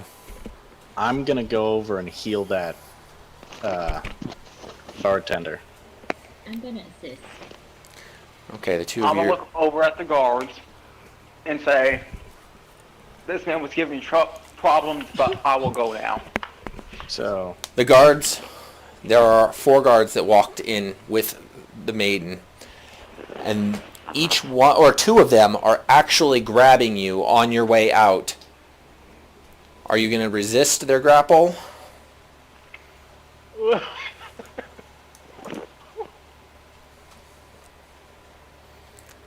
Alright. Is that for the heal? oh yeah, it's 3 plus 5. 3 plus 5, so 8 hit points? Mm-hmm. Sorry about that, sir. Oh, you're fine. You know what? No. I'll go with them. Okay. So they grapple you, and they're going to take you to the local jailhouse. They're just 2 of them are walking away. No, 3 of them are walking away. One's going to stay and talk to everybody and figure out what's going on in here. You said, so how many's with me? 3 guards. Oh, they came packing, okay. Yes. Save Man, image. I'm never going to get that arrow back. It's 2 arrows. Huh? 2 arrows. You fired 2 arrows at that guy. Wait, no. One warning shot, the other to kill. Oh, yeah, 2. So. Did we manage to save I'm the sitting bartender? here. So the I'm kinda bartender. sitting here Go ahead. drinking my drink. Speaking of that, seeing how you're downing drinks as fast as you can, I want you to roll a d6 to see how many beers you were able to down. And then the Constitution save after, or what? Yeah. Called it. And the Constitution save will be based off of how many drinks he drinks. 2. 2? Go ahead and roll Constitution save. That shouldn't be too much alcohol for you. Should be a pretty easy one to pass. Somehow. Can I give myself resistance? Or my What are you trying to do? resistance? Is that your spell you're able to cast? Cantrip spell. Cantrip. Advantage on saving throws. If you want. I mean, I'm not gonna say no. My buddy just got a buddy of the party just got the hand to the authorities. I want to be top notch, I guess. All right. And that's not the hold up van. Yep. I have a question. Sure. So, oh, never mind. This only hits one person. Never mind. Okay. Well, So, 12. how are these people holding me? Like, is They one have. holding on to me, or what? You have 2 people, one on each side of you. Each one has your arm, and they are basically dragging you, or walking if you're willing to gently walk, as you stated. But they are forcibly pulling you more or less straight to the jail. The third person is standing behind you with a sword touching the middle of your back. What's the jailhouse made out of? Well, you haven't gotten there yet. Ooh. Yeah, I'll keep can I on with take a it. history check? Sorry, what are you looking for? And a history check, so I need to find out what about this guy. That just The guy that just to know got a pulled little out? bit about the guy. Okay, go ahead. See if you know anything about this guy. 5. Ooh. Unfortunately, no, you've known him for about the 2 hours he's been sitting here in the bar and drinking. And as far as you can tell, he might have had a few drinks. I am perfect. sorry, guys. Tell them about that. It's alright. It's alright. By now, that your 10 minutes is up, by the way, the spell in the area has worn off. Gotcha. The one guard that stayed in the building has made it over to the bartender where the 2 of you are standing. He has noticed that you're trying to wrap him up, and he stands above you. Excuse me. Can you guys explain to me what happened here? The man was shot. Yeah, I can see the man was shot. I mean, why was the man shot? The bartender points at the 2 of you and kind of points over towards the table you guys are at. Obviously can't point exactly because he's on the floor right now. And he says, these people, they all showed up tonight. I don't know where they've been. They've never been in this town before. All of them. And that boy, I'm pointing right at Ethan, they cast some sort of magical spell here in this room, and I asked them to leave and take their spells with them. Then that soldier that you drug off stood up and shot me for no reason. The soldier, kind of puzzled, goes, oh, that's a little odd that he'd stand up and shoot you. Are you guys trying to start any problems here? What is your companion doing shooting you? I think I should take you all down to the jail. I don't know that man.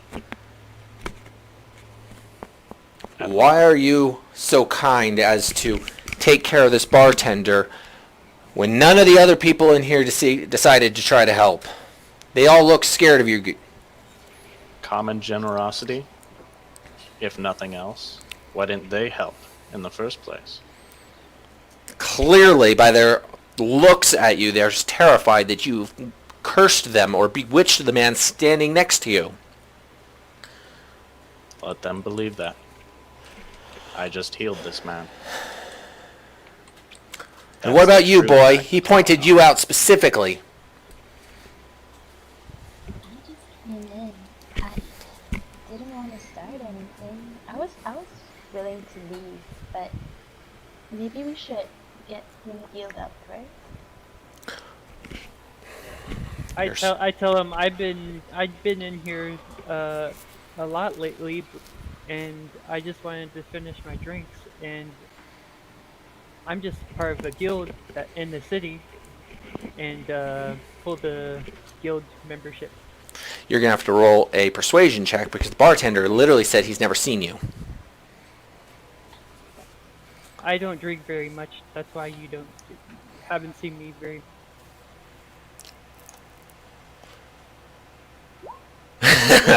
Ouch. Uh-oh. Ouch. Okay. I showed him understand the your badge, guild. So, You show him your guild membership. yeah. He goes, all right, I know of your guild, but I still don't think I've ever seen you myself. Now, I understand what's going on, but I'm going to need you and these other troublemakers to come down to the station with me, and we're going to sort this out, all of us. I might not lock you up if you come willingly, but I might need your help to make sure these all these people get down there. You willing to help? Ethan just nods. Yeah, I know. Okay. So anybody going to try to resist? Nope. Okay. So this guy basically escorts all of you out. You guys get outside the building. He points across the street and down the corner. The building, it's an old brick-looking building on the front side that you see. Normal thatched roof for a town like this. He takes you down there. He's still trying to question you all about what exactly is going on. What is this about a magic spell? Does anybody have any idea what they're talking about? And he's still looking straight at you, Ethan, as he asks.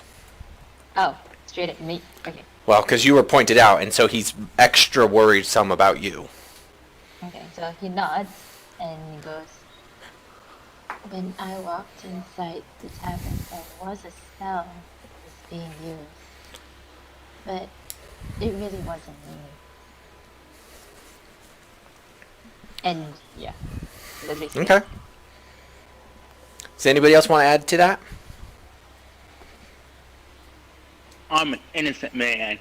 Okay. The soldier now being pulled into the jail cell. You all see him go in. He's just a few feet ahead of you guys. Oh, wait, can I see what it's made out of yet now? Yeah, I just explained. It's brick on the outside. There's kind of wood walls in between each jail cell because, you know, they kind of ran out of money. But so the outside of the building is brick. You got a thatched roof, and there are definitely bars in between each room. And they open the jail cell, and as long as you're not fighting, they escort you up to it, push you inside, and slam the door behind you. Well, you said there's wood in between the cells? Yes, in between all the cells. All right.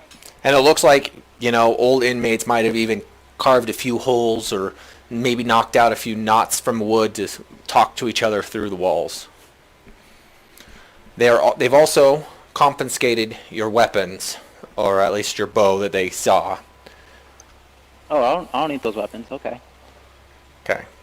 I just got disconnected again. Are you back now? All right. I'm gonna choose to use a firebolt. Uh-oh. Firebolt. All right. You're just going to try to burn down the building. Yep. Okay. As you cast this spell, just so you're aware, everybody else is walking into the building. Not my problem. They should run. Okay. Go ahead and cast your firebolt at the wall. Do I see this? Or are you casting it through the coming? balls? You just walk into the building. I need to know his target. Is he casting it through the bars at people? Is he casting it at one of the walls? Where is he casting this spell? I will just cast it at One of the walls, yeah. But no, you know what? I've got a plan. I'm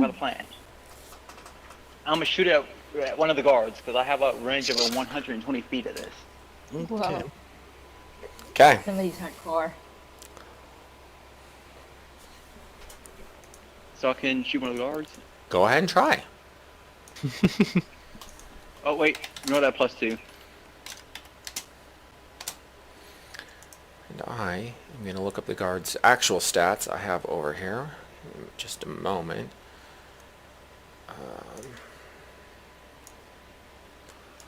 Let's see. What did you roll? 14. +2. 16, I believe, actually. No, ignore hits. that +2 because that's only for ranged weapons. Oh, okay. I believe then you did miss. They have 16 armor class. Okay. But they did see it though? Oh, they definitely saw the fireball. Nice. Okay. Each of them turn back at you and threaten you with their weapons. Don't you dare do that again. Things will get messy. And they're honestly pointing a bow at you. 2 people have swords readied, and they're just waiting. The one guy that walked in with everybody else just starts shaking his head. Of course, another drunk. Alright, this will take time to get him out. And he looks at one of the guys holding the swords and he says, "Hey, Butch, I'm going to need you to go get the pig slop. It's the only way to get these guys out of their drunken haze." And Butch is like, "Really, man? We just used a bunch of it yesterday." I know, but go do it anyways. Alright, so that guy walks out of the building, out the back door, and he's going to go fetch whatever he calls the pig slop. At this time, the leader Which here... shot was that? Did he have a sword or a crossbow? It was one of the guys with the swords. Oh, never mind then. Yep. So the main guy looks at you guys. "Hi, I'm Charlie. While we wait for the guildmaster to get here, is there anything particular you guys want to talk about? Do you guys have any acquaintance with this guy over here?" We don't know the guy very much, to be honest. So how does it come that you're all happen to be sitting at the same table, except for this kid here who, I don't know. Oh, Hey, you leave them alone. Trying to protect. I mean, They did nothing wrong. You leave them alone. We met each other at a party, and we came to the bar, and we were trying to get acquainted. You leave those We're pretty poor much people a new alone. group. okay. Well, I don't know of any parties in town or nearby that have happened recently. I mean, I'm not going to say you're lying. Stuff happens outside of town all the time. But, I don't know. You guys happen to have any specific skills? I know even when that guild leader gets here, he's gonna have to pay for this guy's release, and he's probably still not getting released till morning whenever he gets out of whatever this drunken stupor is he's in. I'm not drunk. That bartender is a bad man. Great. If you're not drunk, that's an extra fee for attempted manslaughter. Well, I'll have you taken to the courts. just a fee. Oh, can I get off easy since I'll let you guys take me here? He walks off and is ignoring you. He's like, "All right. So I sent for the guild leader. He should be here any minute. guessing Is that's there the anybody other else in sword guy? town?" I'm sorry, what was that? I'm guessing that's the other sword guy? No, it's somebody you haven't met yet. Oh. Is there anybody else in town that might vouch for any of you? Is there any Well- religious clergy around? There is, absolutely. Not 2 blocks down the street, we have a church. It's of the one God, the Holy Ishlim. Are you interested, or would you happen to know any of them? I do not know that god. I do not worship them, but I'd still be interested in their endeavors. Fair enough. I'll also summon for the butcher or bishop. At that moment, that's when your guild leader shows up. Hi. Hey. It's you again. I haven't seen you in a week. You owe me dues. What kind of trouble did you get yourself into today? I think I paid my dues with my arrows that I built for you. I'll look into that. Captain, have you officially charged this man with anything? Because he's normally one of our harder workers, but as I said, I haven't seen anything coming from him lately. Well, we're trying to determine if he's actually part of the guilty clan. These are the people that he was seen around last, before the drunkard in the cell back there fired an arrow. We're waiting for witnesses to tell us exactly what they saw happening, but as far as I can tell, there's a magic spell cast, and I need to know from you. Can this guy cast any magic? What spell is he talking about? That's what we don't know. I don't know what exactly was cast. You guys keep saying there was magic. This poor boy here even admitted there was magic in that room when he walked in. I don't know what was going on. Does my Ethan know what spell it was? Oh, absolutely.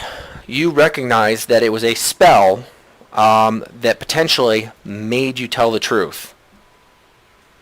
'Cause if I'm not mistaken, you were affected by it. I wasn't. You're talking about just essence, right? You're... I just had essence on me, that's all. I was just burning essence so I could, have a nice smell in the room. So you're telling me you have a magic item in the room that casts a spell on all the patrons? Do I know which spell was cast? Since I was subject to it. You would definitely know that, as everybody who was affected by it, or even if they resisted it, knows it was a spell to cast or to cause you to tell the truth. If I'm not mistaken, that is Zone of Truth's specific reading. Okay. Oh, cool. It was a truth-based spell. Yes. They were trying to figure out information on each other because they didn't know each other. I'm not associated with them. That's what the spell was. Ethan nods. Well, clearly it was this man over here. He just admitted to casting the spell. Mm-hmm. I just was burning essence. I didn't know it had magic. Persuasion or deception? Yes, definitely a deception check. Come He knows on. exactly what he was doing.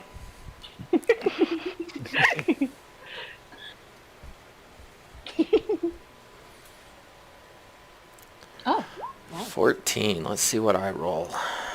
That's a -2. Oh, No, it's 14. But it is 14. -2. Wow. And I just happened to roll one higher than you. So, Oh. yeah, I know. So he doesn't believe you one bit. Stares at you. All right. Because you started the entire quarrel and didn't stand up and speak up when that tavern owner was asking about it, insulting this little young lad that drunkard was trying to defend for reasons that you all don't know, you got a fine 3 gold pieces, or else you're thrown in the locker for a week. Hey, you leave I them paid alone. it 3. Paid You 3. think you're all big and bad, All right. don't you, guard? I Fine. paid it 3. Since the rest of you were not had nothing to do with this. The rest of you go. Guild leader, are you going to be responsible for this guy in the jail cell, or are you all going to leave him here? He'll be cleaned by the morning. I paid the 3 to get Yeah, you're clean. The soldier in the cell, that didn't count for his payment. The Ethan guild asks how much is the payment for the soldier? Right now we're looking at least 10 gold because he did shoot, he did not kill, but he shot a member of society. That is a big crime around here. Second of all, we understand it's a bar and he's drunk. So, if he doesn't get bailed out... money, will you let me go? I will put you out on bail if you can hand out the money, but you still have to wait till the morning. I want to make sure you're not drunk when you leave here shooting some other random person. I'm already not drunk. And how... So he walks up to your cage and bangs on the side with a club. So, you're not drunk, huh? Don't listen. Double the fine, then. Drunk. I know he's drunk. I'm trying to get him to admit that he's drunk, because he's... You're Who a in the guard. right You're a mind would guard, right, clearly sir? do this? Guys, You're a guard, right? spend the night Oh, he here. absolutely is. You can't go to the tavern. But, There's no so other you're a place to guard, right? go. Okay. Yes, he is. No. This is like in character. Mm-hmm. Like my guy is directly saying this. Sorry. Oh, I gotcha. Sheriff looks up and says, I am directly affiliated to the capital city's guards. I am the sheriff of this town. Why do you ask? Okay. And as a guard, if you see someone that you deem innocent being picked on, what do you do? I get to the bottom of the situation and figure out why. Not Okay. shoot people randomly who have not taken any actions against anybody directly. That bartender was reaching for his club. He was going to beat that poor kid that did nothing wrong. The sheriff looks around at everybody else. Is this part of the story true? Ethan nods. Persuasion check. With nods. Yes. Well, Who's doing the position? one can do persuasion check with advantage because everybody's doing it. Everybody. Only one person has to roll. Just whoever does it first. Dun dun. Should I my rolls are really bad. But Whoever I has the have a highest 6 charisma should at- do it. Fine, Persuade. Ethan. I'm just going to say it's you because nobody else is talking or wanting to do it.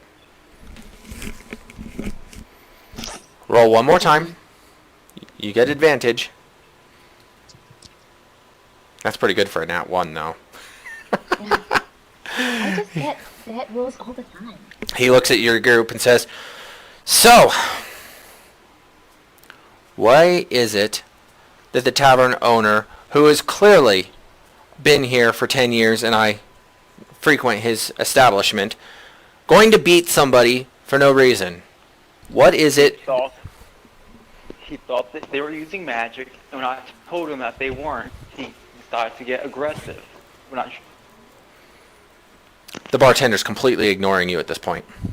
He's still looking at the other group of the people. It says, look, you guys might tell me that he might not be drunk. You guys might pay his bail, but it's only bail.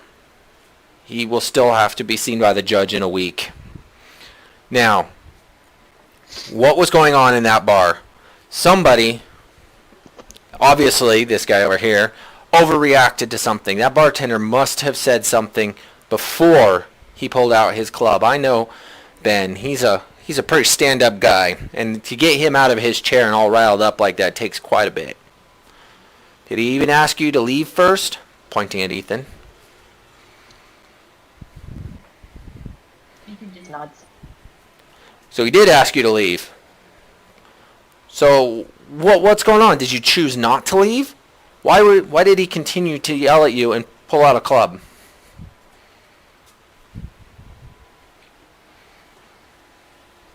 Anybody else can speak up for her? Or for him, excuse me. Ethan was going to leave.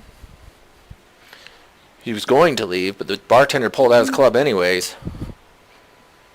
Yeah, he was going to leave. So that makes me think that it's just this guy here trying to start fights because he's drunk. And if it's No, not he was- drunk. He was standing up for Ethan. He was standing up for Ethan because Ethan's like so small, and he was yelling really Okay. loudly. So the And Ethan guildmaster. was scared. Guildmaster speaks up. All right, look, let the guy out. As long as he follows me, and I got a couple of jobs for this group, I'll keep him busy. Look, I'll make him pay it all off in the long run. Just send him over with me. Do you agree with that, Mr. Soldier?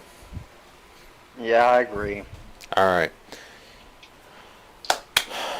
They unlock. It's still very cautioned. The guy with the crossbow backs up to the end of the hall, keeps it trained on you. The guy with the sword picks up his shield as he opens the gate, poking at you, and just at the moment, the guy with the pig slop comes in. Hey, Sarge! Oh! And he trips and dumps the slop kind of at your cage. Roll dexterity check to see if you avoid getting hit. Well, at least it's dexterity. You said dexterity save? Dexterity save, yep. Oh, that'll be easy then, okay. 'Cause you're trying to dodge this bucket of something coming at you. Oh, absolutely. Nice. You back up in your cave, or in your jail cell, and slop goes all across you. You can see, it looks like basically somebody vomited into this bucket, and he just threw vomit everywhere at you. And the guy's like, oh, I'm sorry, Sarge, I'll go get another bucket, I'll be right back. And he starts scrambling to his feet. I will take a nice, calm, relaxing, deep breath. Okay. Okay, so Ethan would just use precipitation to help clean him out. Sounds good. So, prestidigitation was cast, and you outwardly appear to be clean. You still feel grimy underneath the spell. Now, The how whole- flammable is this stuff? Like I said, it's vomit, so probably not all that flammable. Never mind me. Alright. This is just that's cleaning the entire room right now. Yes, I will just take a calm, relaxing, deep inhale. The guildmaster points over the cage. Soldier, let's go. Boy, get off the floor. Follow me. And you guys all walk outside. And if you guys don't mind, I need to take just a minute. I will be right back. So go ahead and So I discuss get my amongst stuff on the yourselves. way out. Yes, they will hand you your bow back on your way back out. But as you do it, the sheriff looks at you very deeply and says, don't let me catch you shooting people in our town for no reason again. Don't let you catch me. Got it. He is definitely irritated, but he lets you go. Alright, I'll be right back. Very Perfect. cool, Ethan. He gave me the perfect way out. He said, don't let him catch me. That is so messed up. I got us in this situation. I got us out. Hey. My God, the reason why I had to shoot that arrow was because one of the personality traits was I like to be strong and break things. You decided to break his body? Exactly. Nice. And he is chaotic, so there's that too. Grim, you said you're an ex-soldier, right? Yes. Is that why you went back? Yeah, were you kicked out? No. You're doing the same exact thing that you just did. No. He is not dishonorably discharged, no. How were you discharged? Honorably. Very honorably. No, he's not even discharged, no. He's just not active duty anymore. Yeah. Alright, everyone, I'm back. Bit of a That's retirement. not ex-soldier. Oh, my map has gone black again. Oh Yeah, no. same with mine. That's for everybody. I don't understand what's going on. This must have something to do with the new dynamic lighting. Is that better? Yay! We did a bit of in-character, slightly out-of-character banter. Fine. And I will try to be a better person from now. We will see. I'm gonna call you honorably. Okay. I still don't know anybody's names, by the way. I don't think anybody knows mine. That's okay. I- You don't have to introduce yourself right yet, unless you want to. Honorably's introduced himself. I Yes. introduced everyone to Fender. Okay, so everybody knows Fender. Grim will say, you know you guys didn't have to get me out right. Sorry, can you repeat that? You know you didn't have to get me out of that situation, right? We were all in it. Not really. And you did try and stand up for me. I did appreciate it. No problem. You were innocent. That was a crazy bartender. I've seen lots of people like him. Alright. While you guys make your way through town, the guildmaster says, hey, you guys can call me Charlie. Yeah, I run the local guild here. I don't know how you got my name. Boy, I ain't never seen the likes of you in a while. But you guys will know me. More specifically, you're going to know the guy I work for. I'm going to send you guys over to the next town. There's a... You know what? I'm just going to let you guys go wherever you want. But if you want a good job, it's a little seedy. I mean, the pay's good. But it's not always legal work. Sometimes you have to kill people. Sometimes you have to acquire things. And whether you kill people along the way or not is not necessarily part of the negotiation. But if you want... Oh. There's a guy I know. He's over in the next town over. And, you know, that's a pretty large town, easy to get lost in. So I can just tell him I sent you there for whatever reason. It doesn't matter. I'll make something up, and the guards will just kind of okay it. Now, Okay, Charlie. what you're going to do is you're going to go find the guy. His name is the Thin Man. Why he goes by that name, I don't know. He goes by Thin Man. You'll find him in the 3 Horse Pub. Now, when you get in there, talk to the bartender and tell him, I come offering gifts of love and grandeur. That's the code that you'll need to know to get in. If you remember this code, they'll take you down to see the Thin Man. Good work there. Good work. If you need anything else, there's libraries, monasteries, whatever you need in that town. If you are interested in working for him, consider that town a base of operations. There's a lot of stuff that needs to be doing from him. He's always got lots of good paying jobs. So, and you'll find just about anything you want: enchanters, blacksmiths, you name it. Anyways, I've sent word already. I've sent word that I'm sending you guys, so he'll expect you in the next couple of days.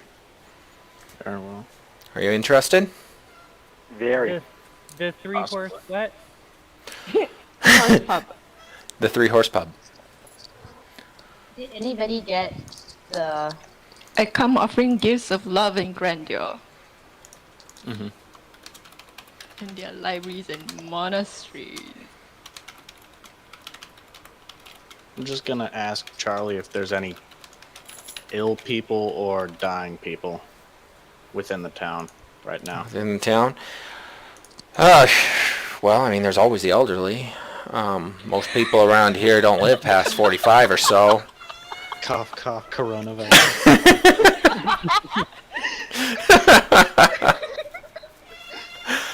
You can always check over at the Monastery of the One God. I think they're a little bit of crazy fanatics over there. It's some sort of religion I've never heard of. But feel free to go. Give the new townspeople the good old grandma. Go Friendly from welcome. what? Friendly who's being welcome? Well, I'll just tell you this: he wasn't born with the name Grandma. Try not to make any more chaos in this town. I suggest you all leave as soon as you can. Those guards are going to be watching you. Okay, got it. All right. Stay perfectly calm. 3 days. Anything wrong? 3 days north of here. I need you to go to the foreign foothills.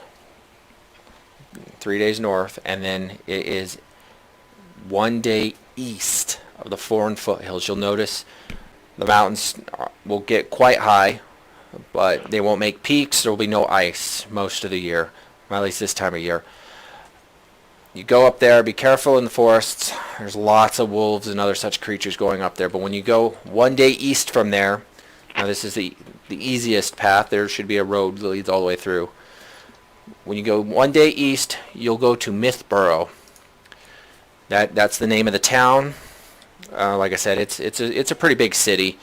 There's a castle there. There's lots of wealthy people for you guys to meet up with and do whatever it is you do. I'm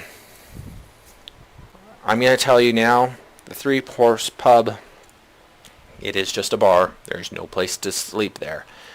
You will have to find your own lodging from here to there, your own transportation. And when you get into town, like I said, everything else should be available. Just take care of yourselves and don't try to stir too much up. That city knows about our guild's endeavors. So. Okay, so we start our track. You guys gonna head out now? Mr. Charlie? Yes. Do you know if there's magic there? Books, spells? Absolutely, young lad. There are very large libraries, and I would honestly start personally talking to the people in the monasteries. I mean, they always seem to be praying to some god and doing some sort of magic voodoo. I'm not much of a religious person myself. There, I don't know about a specific mage guild. You might have to ask around. But there's a couple of libraries. If you're looking for any in particular, I can point out my favorite library. It's the Shady Maiden. That's centrally located in the city. So, you know, they got lots of picture books and such. Hand-drawn, of course. Very good sketch artists. Mm-hmm. Ethan's like super seriously listening at this point, just like giving all the information. Absolutely.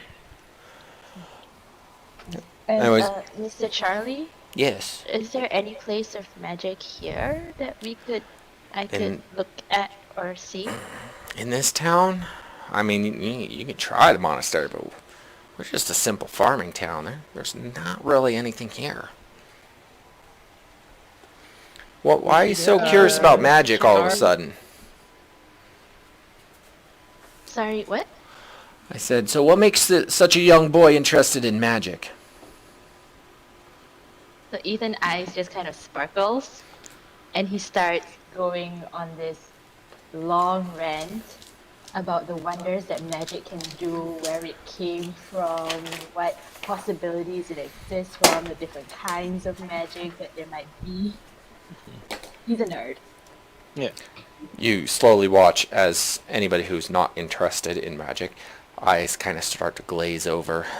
And as you start stopping the guildmaster Charlie, he's just like, "Oh, all right, kid, whatever you say.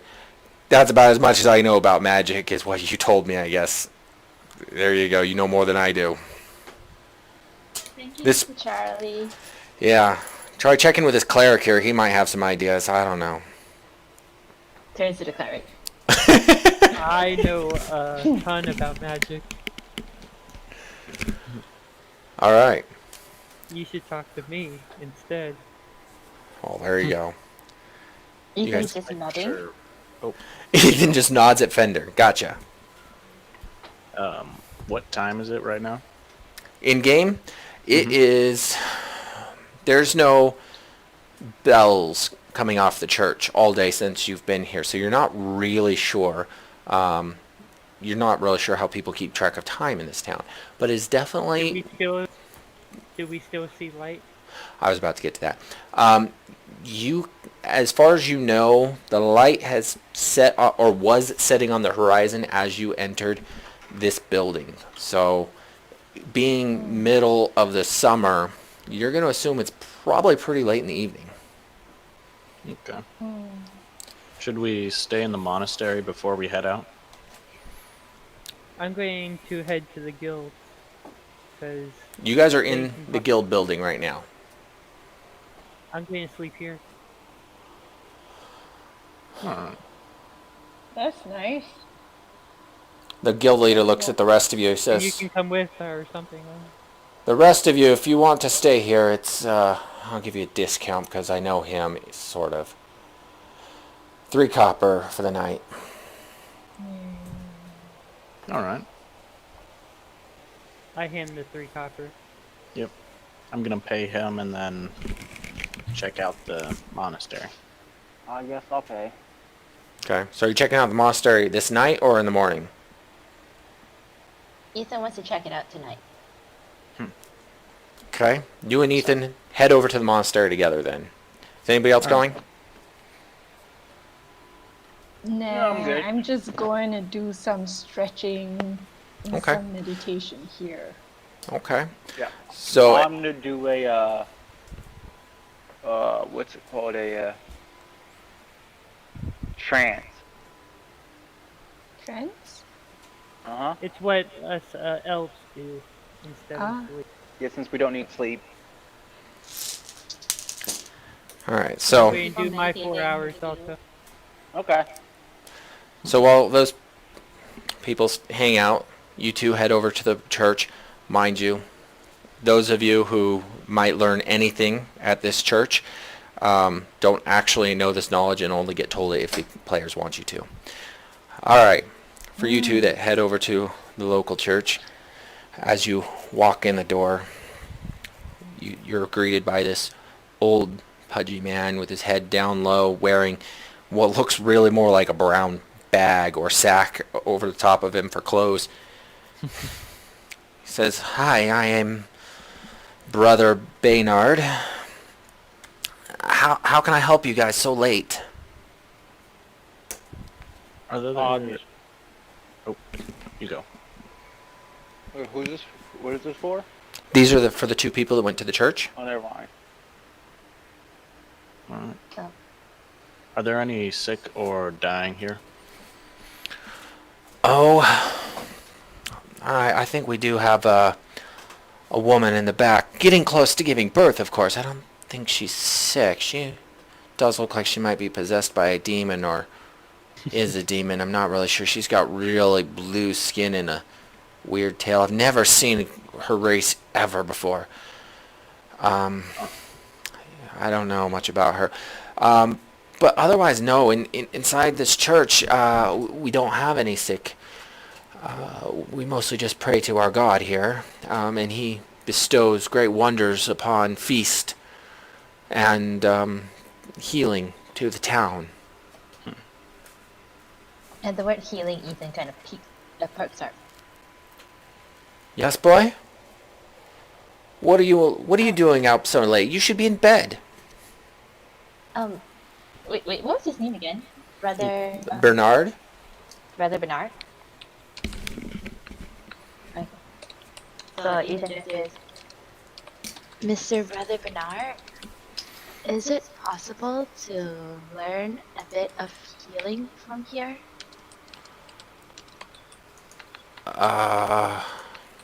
Child, we are skilled healers. What kind of healing are you looking for? Most of our ability to heal either comes through our faith or directly from our God. He kind of like shrinks a little bit. I just want to be able to help people if I can. Maybe if they have scrapes or anything, I'll know what to do. Well, if you're looking for first aid, well, it'll take a while. I mean, we can teach you what we know on how to wrap wounds and bandage people. But we definitely willing to teach you if you have long enough to learn. And he looks over. He looks over at your escort and says, "Sir, your child here. Child. Is he going to be left in our care for a while, or are you going to stay with him, or are you planning on heading out soon?" Oh, we'll be staying in a different area. I meant for town. Are you leaving town in the next few days? This will be a training. Okay. I would have to check with the others, but we could postpone it. All right. Well, we would definitely be able to work with basic skills. We don't know any advanced surgeries or medicines around here that they would teach in the nearby towns. Is there anything particular that this boy needs to learn? I mean, really, we're not that advanced around here. I could teach him along the way when we leave. Shouldn't be too much of a big deal. Oh, bless you. Senpai. What? Or what? Senpai. You should really be talking to the cleric of the group. I just offered for medical help involving, like, I guess the medical stuff that was going on that Brother Bernard was talking about in exchange for some supplies. Oh, what kind of supplies are you needing? We can probably figure something out, being you a person. What god do you worship, my son? Torn. I'm afraid that we're not too familiar with that one around here. Is that one of the greater or lesser gods in your religion? Greater. Ooh, a greater god. Well, I would love to talk to you more about it somewhere in the future. What was it you were looking for again? I just wish to offer medical help where I can, in exchange for some supplies. Well, we definitely might be able to help you find some supplies, like I said, but is there anything specific you're looking for? Just a few salves, maybe a bandage or two. That's it. Well, I tell you what. And he stay here. And he walks off for just a moment and comes back and he hands you a small kit. Well, here's a couple of bandages we have and some ointment that'll help with most burns. And you look at the ointments in this little brown bottle. Probably not get much uses out of it. You don't really know what it's made of specifically. Mm-hmm. And the bandages are also pretty dirty. Looks like old clothes, maybe even one of his old outfits that he's torn into strips. Mm-hmm. I'm And just he gonna uses take. prestidigitation to clean it up. Well, it's all the clothes are definitely clean now, but they're still old and tattered. I'll just take half of them, and then try and exchange for like a quarter of mine. You're going to give us something, sir? We were feeling free to try to help you out the best we can. No worries. It's just a few healer's kit stuff, like out of character. Mm-hmm. A few salves, stuff like that, should be in more pristine condition compared to his. Okay. All Well, right. he receives them, hands outstretched, and kind of gives a slight bow. Thank you, sir. Thank you kindly. You honor us greatly. And he... What are you again? Me? Sorry, what? The person who gave the person the stuff. I'm a rogue. I'm sorry? I'll just go back to sleep with the group after that. Okay. And did you just downgrade a trade? Yes, he did. He gave me a better option, so... I gave him 2 for 4, but mine I are thought better you were a quality. paladin for a second. Mm-mm. A rogue? Yeah. Oh, Yeah. okay then. Okay. So, as you leave, and I'm assuming your little boyfriend here follows you. He closes the door. I'm sorry, Ethan, if you're actually supposed to be a relatively older person. I'm just No, he's a presuming kid. you look young. He's Okay. 16. All right. That's kind of what I was taking it as. Oh, you did put age on there. Okay, great.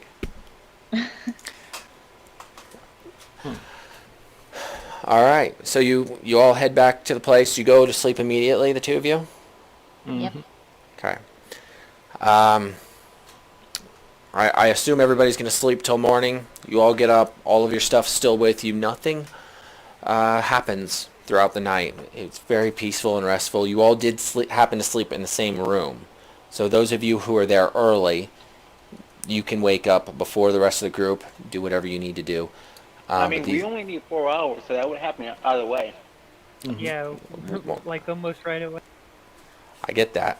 So, they were gone for about 2 hours. You guys are up shortly after they fall asleep, it seems. Yeah. So I want to buy things from the guild, just general things, like template, flip pole, crowbar. You want a pole and a crowbar? You can find them in the adventures gear, and I'm just going to spend and get what I need. All right. So, okay. They definitely have a pole and a crowbar. The guild master looks at you and says, between the two of them, that's what, 6 copper. I got a lot more stuff that I need to get, like 1,000 ball bearings. Go ahead and send me a list. Okay. And it might be easier than just having to sign it or whisper it to me the whole time. I mean, I'm sure it'll be really cheap because I don't know. Yeah. Did you start off with the adventurer's kit and other common items, or did you start off with the money? I started off with the class items. Okay. I was just curious how much you possessed upon yourself already, so that's fine. Just the explorer's pack and the backpack Fair enough. stuff. So I don't have any of this nonsense. That's fine. You obviously are setting up for something fun. Exactly. Okay. Like a second plan. I get it. All right. So morning comes. Are you guys staying in town, or are you going to set off? I'm gonna set off. Yeah, Okay. So. Assuming you guys are all going together because, well, that was the plan. Yep. Who's going to take the lead in trying to figure out where to go? I will. All right. Because you guys have never ventured anywhere, at least as a group, I'm going to ask that even for following roads at this point, you roll a survival check to see if you can find the right road to lead them on. Oh.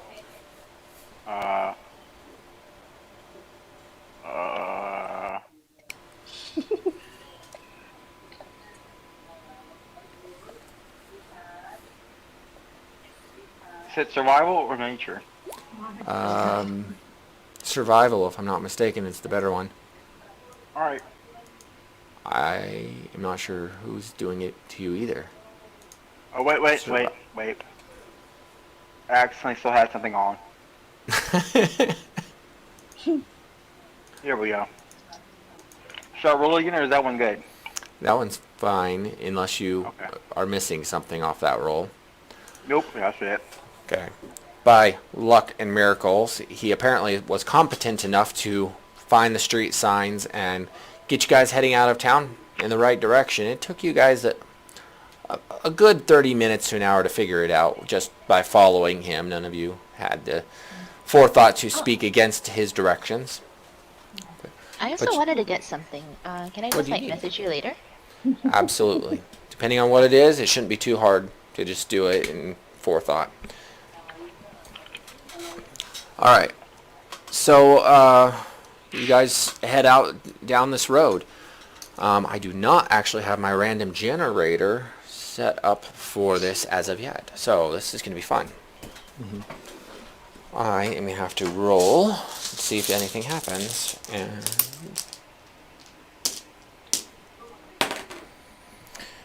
all right, you guys travel throughout the day, leaving this nice town. You start entering what looks like a open grassy plains. You definitely see the mountain or foothills that they were talking about in the distance. So you're very confident you're at least going to make it that far. Like you said, that's a 2 days walk or hike to get there. But you guys set off on foot, walking along a very narrow dirt path, clearly traveled many times. Is anybody going to be looking for anything, keeping out watch for anything, or you guys just going to... passive 15. You have a passive of what? 15. Wow, that's good. Okay. As an archer, I will stay in the back and see if I can see anything off in the distance. So are you actively searching, or are you also using your passive? What do I use if I'm using active? You have to roll a perception check. I will use my passive. Okay, what is your passive? 12. 12. Okay. Good to know for both of you.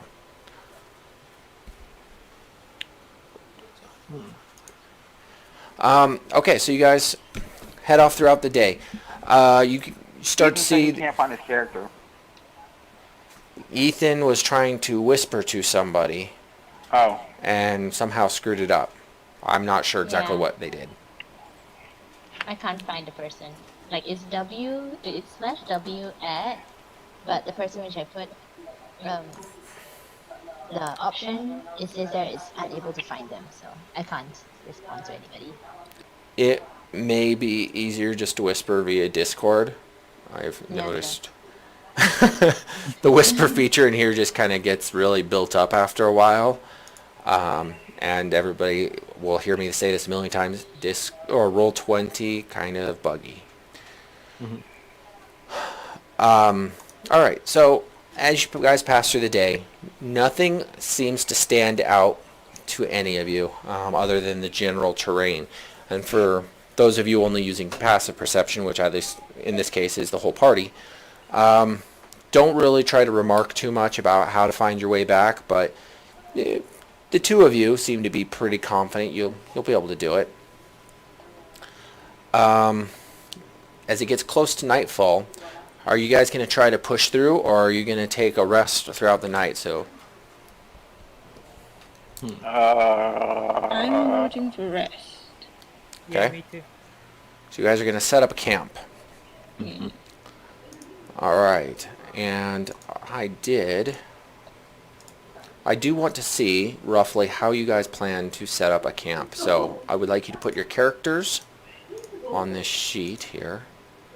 Oh, I got to drag you over here. I say that's Good. Lighting's off. Hopefully, you guys should be able to see. I put my list on general game chat on Discord. Okay. I'll go check it out here in a minute. It's just, since second hand stuff. since the elves only need 4 hours. I say that they should go to sleep first. Yeah. That way they can get their 4 hours in the. Oh, there you guys are. All right. So Like, I'm just wait, dragging let me out do a this. few things for you all. I'm going to do just a very rough terrain here. Yeah. Wait, how big are these trees? Well, most of the trees are rather tall. As you see, they're sparse or sparse. That's the word I'm looking for. They're sparse. Weight? It depends. For the most part, yeah, unless you go too high or out on certain limbs. But yeah, for the most part. I will sleep in one of the trees. Ethan will also go into one of the trees. Are what race were you again? I'm a high elf. High elf. Okay, so you technically have advantage of trying to do that. Are you gonna rope yourself in or anything of that nature? Yes. Okay. I have hempen rope. Since he's in that tree, I'm just gonna put out a random campfire here. I'll let you guys move it around wherever you want it. Elves should go to sleep first, so that way they can stay up the rest of the night and keep guard. Are those beds? Yes, Yep. those will be little sleeping bags. Since he's not using one, I'll put out only 4 for now. I'll let you all figure that out. This luxurious. right? I have a tent, so I'm going to pull out the tent. I don't have a tent model yet. All right, I'll let you do it, but we will just assume that one of these beds is your tent for now. It's a 2-person tent, so if anybody that wants to sleep under something. I will get Does a it look- tent model. Does it look like it will rain tonight? Go ahead and do a nature check. See what you think about the nature. Uh-oh. You are pretty confident that it's not going to rain tonight. Okay. Mind you, everybody else watches her, and she just kind of looks around and licks her finger and sticks it up in the air and says, "Yep, there's no rain tonight." I still have my tent. Ethan will take it at her word. All right. Don't trust me, but yep.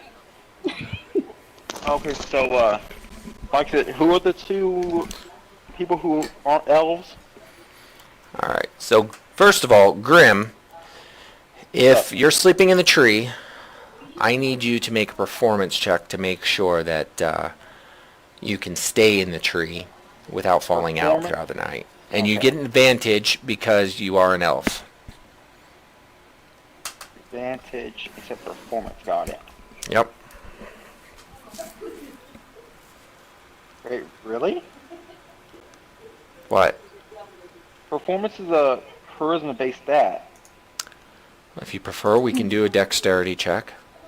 So Or athletics, athletics, yeah. okay. Oh, and I'm missing something being whispered over here. Nice. A sack of some sort. 22. Yeah, you definitely stay in the tree for the 4 hours or whatnot you're going to sleep. Sweet.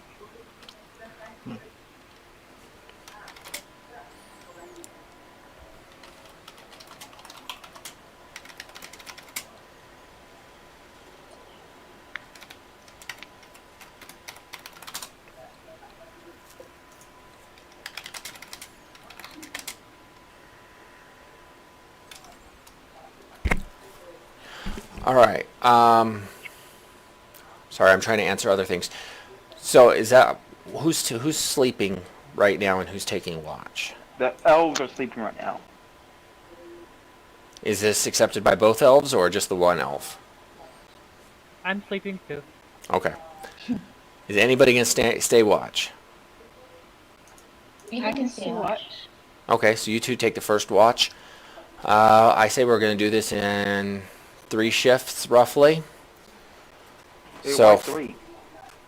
because there's 5 of you, and that's an easy way to break out the night, unless you elves want to just take up the majority of the night and let them sleep for 4 hours. Majority of the night. Like I said, we don't Okay. need to sleep. We just need the 4 hours. Fair enough, fine. 2 shifts then. Okay.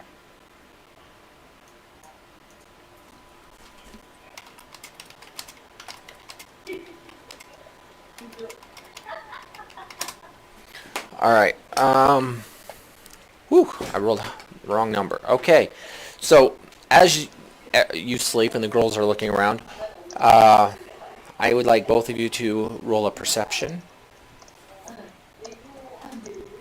Okay. Perception.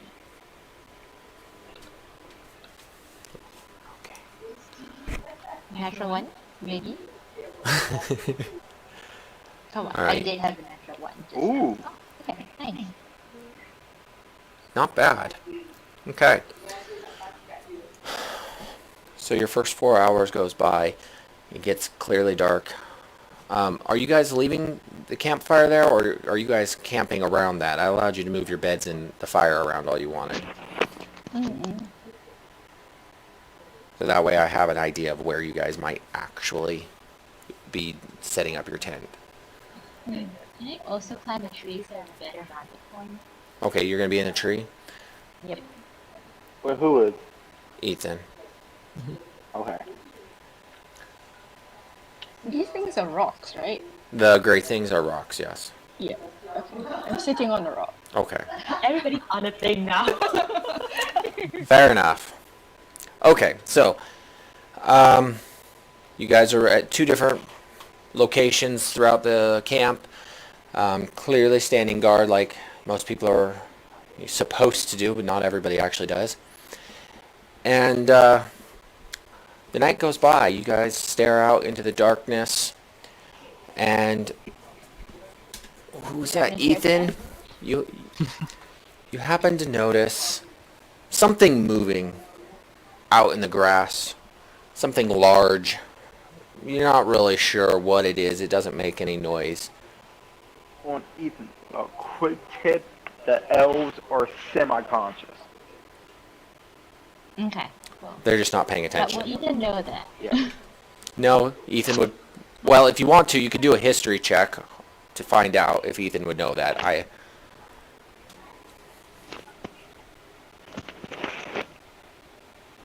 think we're gonna probably end this after the night's over. It's getting kind of late. Okay.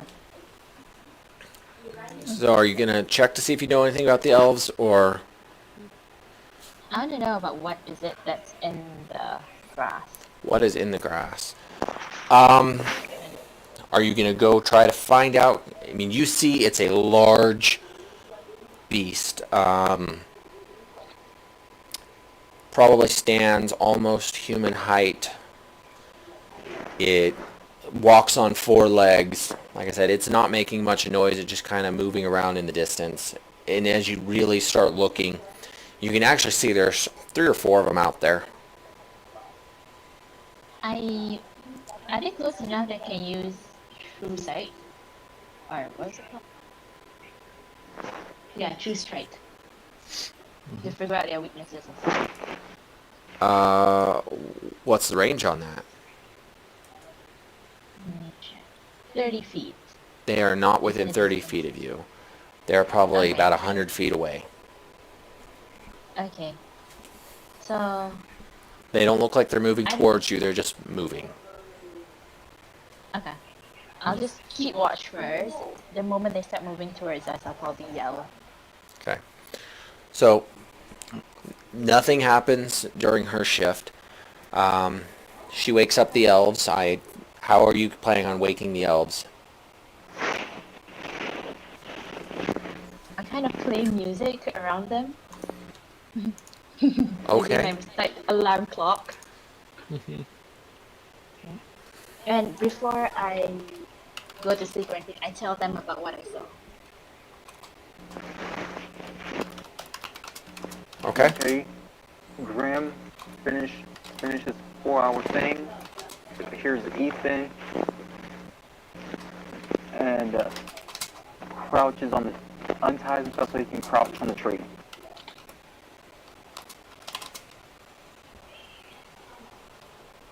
No, never mind. He's gonna decide to jump down. He's gonna jump down from the tree. Okay. Then climb on the rock. I can learn to understand you much better if I can get familiar with the way you talk. I need your permission to help. Somehow my computer just tried to turn on Cortana and it's irritating. Alright, so you're down out of the trees and everybody's going to sleep. Alright. Are all of you going to try to stay up and look out, or what's the plan? I'm going to wake up after my 4 hours also. Okay. With I guess Ethan is a... Ethan's going to sleep. Grim's the elf. Okay, Grim. With Grim. So Fender's up already? Or Yeah, still? he's 4 hours also. Yep, Fender and Grim only... 3 elves? I'm high elf. Oh, so Fender and Grim are the high elves, okay. Yep, Fender and Grim are awake. I'm assuming Peter is going to still be asleep. Yeah, I'll be going to bed. So Wiz sees that Fender has gotten up and happily goes to one of the bivouacs. Okay. Are you guys actively looking out, or are you guys just kind of going to stand around and see if something happens? I'm gonna, after what Ethan told me, I'm gonna be actively looking for what's out there. Okay, go ahead and roll a perception for me. Let me turn off advantage. There we go. You said perception? Mm-hmm. You got it. 16, great. So when Ethan pointed out, you definitely saw the creatures in the distance. One of them seems to be laying down, maybe kind of hidden in the tall grass, but you saw it kind of dip down under the grass. Throughout the night, go ahead. I'm gonna stay still, but I'm gonna ready my what is it? I don't know. What are you readying? I'm readying my heavy crossbow. Okay. Well, as the dawn lights start to peek over the horizon, you happen to notice that all of the creatures are slowly crouching down into the grass. They don't seem to ever move towards you, but they do. They hide right there in that tall grass. Morning comes. Everybody should have had enough time for a long rest right now. Peter, since he probably slept the entire night, whereas the other two stayed guard, wakes up first. Alright. I'm gonna look over at I'm gonna say, what's up, sleepyhead? Hello. Did anybody happen to bring food this morning? I have I know if you took the right backpack combination, you may have started with rations or something of that nature. Those people who I have rations. Okay. I have rations. Okay. I don't know. For those of you who don't have actual food, go ahead and try to consume one of your rations, or just remove one ration from your inventory. Just so you know, rations will get you by, but they don't taste very good. Your characters do not like living on them for long periods of time. I use prestidigitation to make it flavorful. Loophole. You definitely add a decent effect to it. I'm gonna slowly walk up to one of the things that I saw. Okay. Does Ethan notice? You knew right where they were, so are you asking if you noticed him walking off or the creatures? Him walking off. What's your passive perception? 11, I think. Oh, you rolled a perception. I see that, so that works. Are you going stealthily, or are you just walking towards those creatures? No. I'm rolling stealthily so that these things don't see me. Okay, let me see your stealth roll. Okay.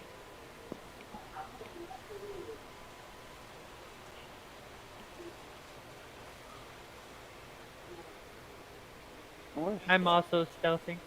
Are you advancing as well, or are you staying put? Oh, that's garbage. I'm just gonna relax. Okay. No, I'm just going to relax in here, in that one spot. Well, just... By a tree. But I'm just hiding. All right. He's just gonna follow. So as he slowly makes his way down the hill, totally confident of his stealth, and all of you hear him step on twigs in the rustling of the grass, and he's like not even leaning down to try to hide himself. He's just kind of walking down there slowly, completely confident in his stealth. You do hear, or you do watch as one of the creatures pops their head up and lets out a long moo, and the others start looking up and around, and they start watching him as he gets slowly closer. Oh, so they're cows. They're cows. Oh. I'm on hunting then. Cow. Okay. Ethan's gonna go all the way up with him and just like, cows. So walks normally and casually up to him. Yep. At that moment, you do happen to startle the cows, and they start to run off. Oh.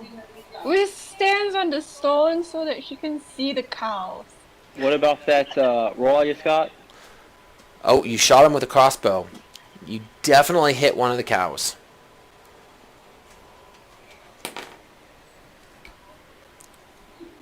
With an 8 piercing, that is not enough to kill the cow. It has a pretty tough hide.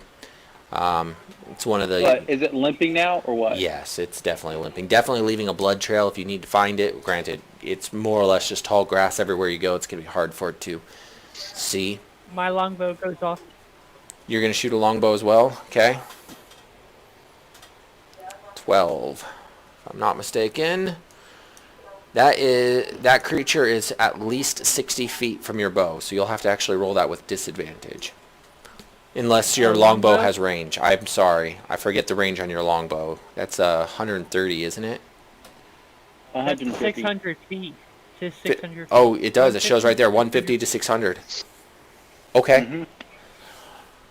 Yeah, you hit it then. 5 piercing. That is enough to finish it off. That cow collapses. We got cow to eat now. Yay! After everybody choked down rations. Is one of the other cows away?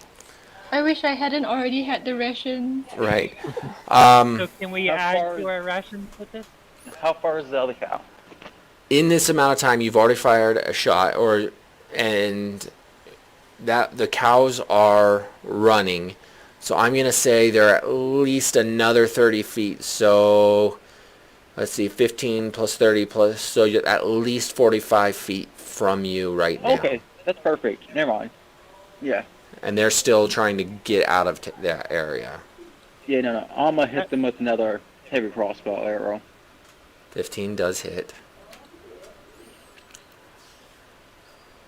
13 on That investigation. did kill. What are we looking for specifically? Just where the cow died? The cow. Okay, it is a... I'm gonna get... The cow is definitely very meaty. It's a survival check to see how much meat you actually pull off of the cows, though. I hope can they roll at advantage? Yeah, I'll help as well. Okay, fine. 1 roll per cow, though. Okay. So Fender rolled for 1 So cow. The highest survival, you said? So for each cow, I'll allow 1 roll with advantage for each cow. Okay. You said survival. Yep, survival. Okay, who has the highest survival bonus? So Fender already rolled for his cow, unless he's going to do all of it. I have +2 for survival. I have +3. You do. Yeah, already added in the +3 of those. So that's for one cow. Oh. Nice. Gee. Whee! All right. Nice. So for the first cow, you get in there and you had no idea really what you're doing. This is the first cow you have ever come across. So you go in and you start cutting it up and you're like, what is this? And, you know, fur is in the meat, but you get some pretty good chunks off that you are pretty sure is comfortable.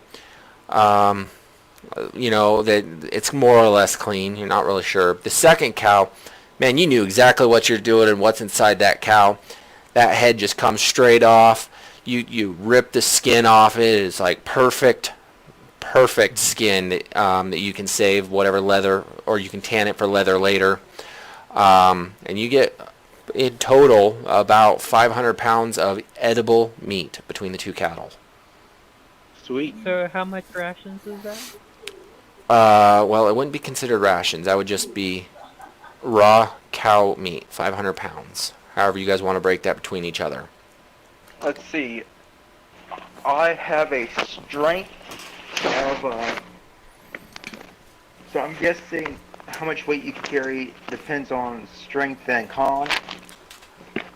I believe that's normal. Let me double check here on D&D. I'll take 25 pounds. Okay, 25 pounds of raw meat. Are you going to give away the skin, or are you keeping that as well? I'm keeping the skin off.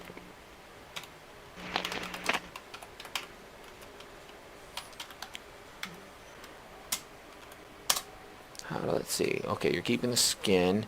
I'm going to say, because it's rather large cow, about 10 pounds worth of leather or skin that you can turn into leather.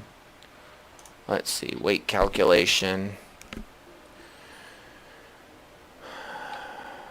Weight range.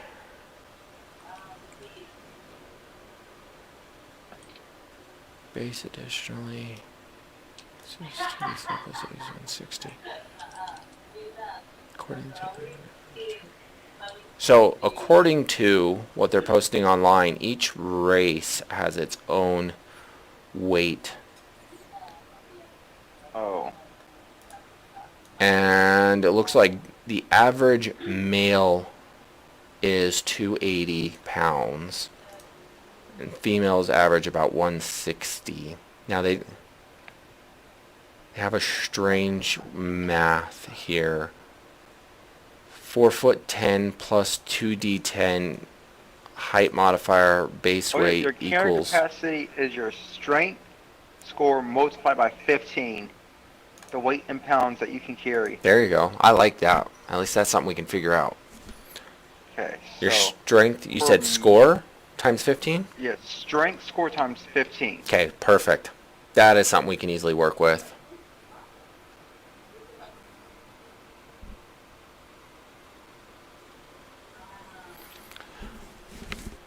Alright, just for simplicity, for everybody to know also, I know D&D has their own rules about copper, silver, and gold. I'm just going to change it because we're going to go World of Warcraft style. It's very easy to comprehend for those people who don't normally deal with the D&D rules. So 100 copper is 1 silver, 100 silver is 1 gold. Nice and simple and easy. Okay. Cool. You're richer than you actually are now. Wow. Yes, because in my world, gold is hard to come by unless you're doing certain missions that put you in high-risk situations. So most people are only going to ask for copper and silver for most everything, which is kind of the way the D&D book marks all the items. Okay. Cool. I have no copper. I have no money. Interesting. I thought most of you should So start with a couple gold at least.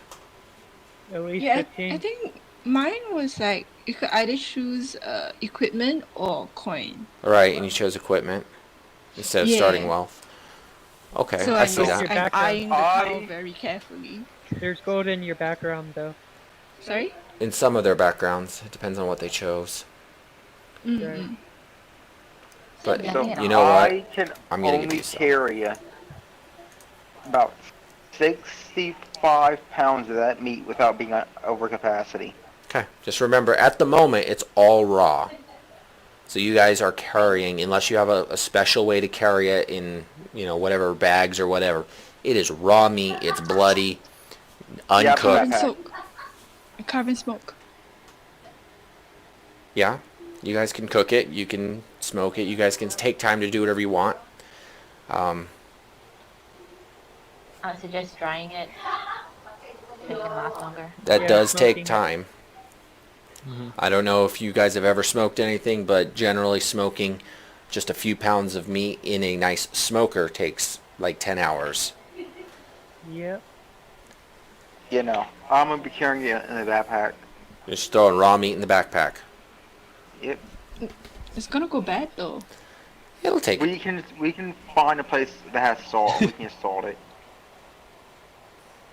Yeah, Let me see if I can do something. you're a day away from the last town you headed out from, and at least 2 days from the next town. Just so you're aware. I chill all the meat.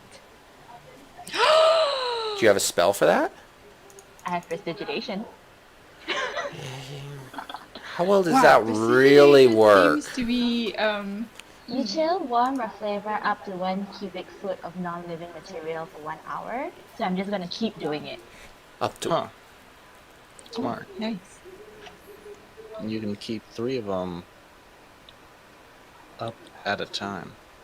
I am your refrigerator.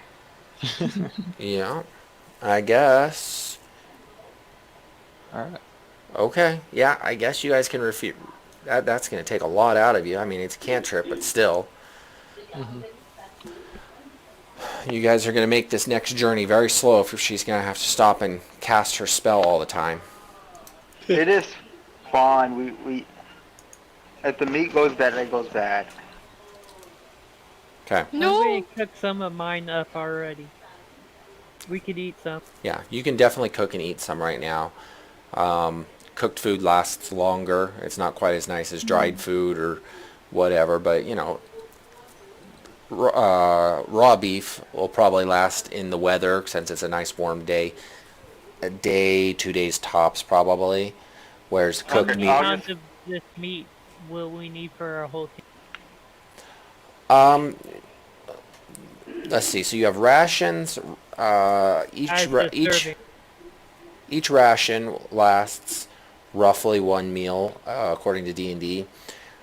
So, in average, a human will eat probably 1 pound of meat in this type of trip situation per day because they don't tend to take a lot of time to stop and cook. So you're just going to kind of snack on it. And I'd suggest cooked meat versus raw meat if you're snacking throughout the day. I'm going to cook all this 25 pounds that I got. You're going to stop I'm and gonna cook. cook mine later. Okay, 25 pounds of Since there's meat. already since there's already a fire, might as well use the fire. Sure. I would I'm help gonna cook use it, the but fire. I'm being a chiller. I'm gonna cook it and then I'm gonna ask you to chill it. So it will last.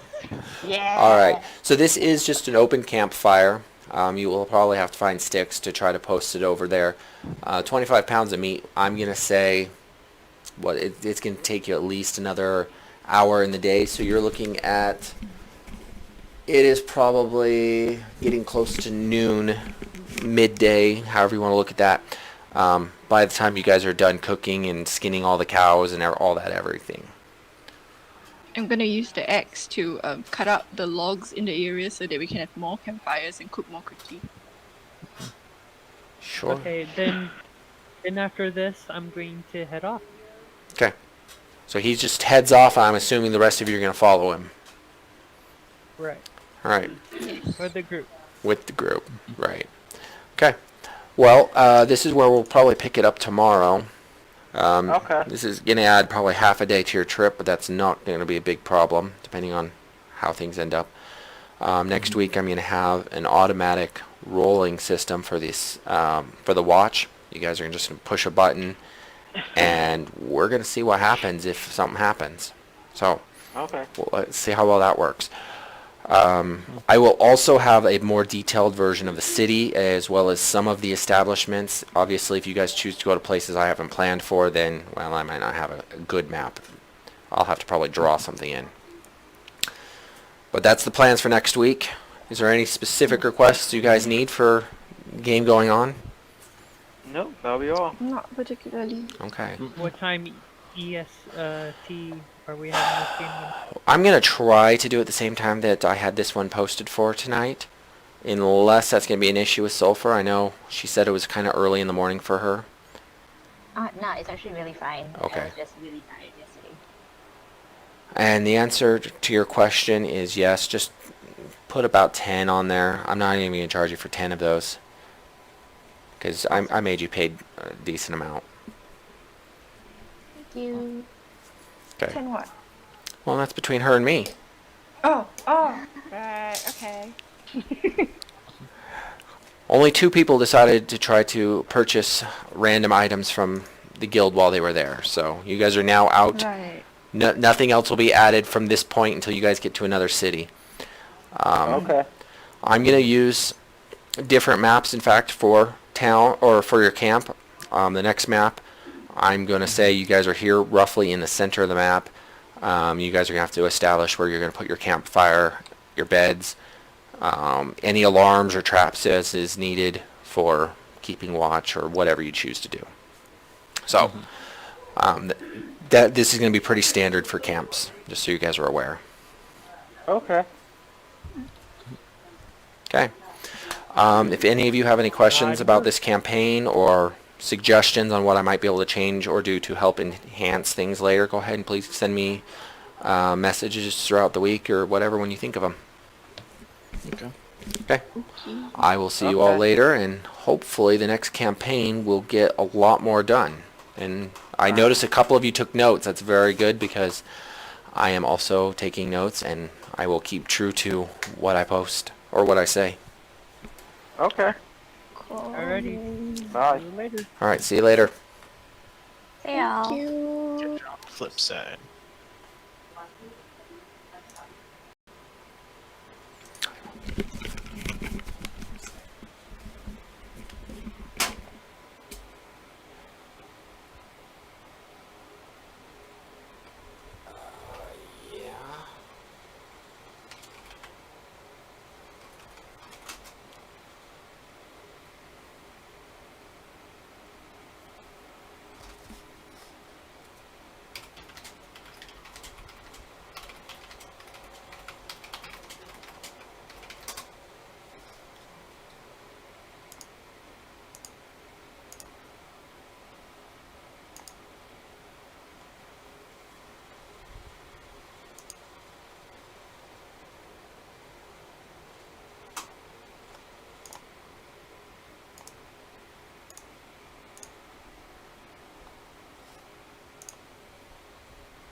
Nice.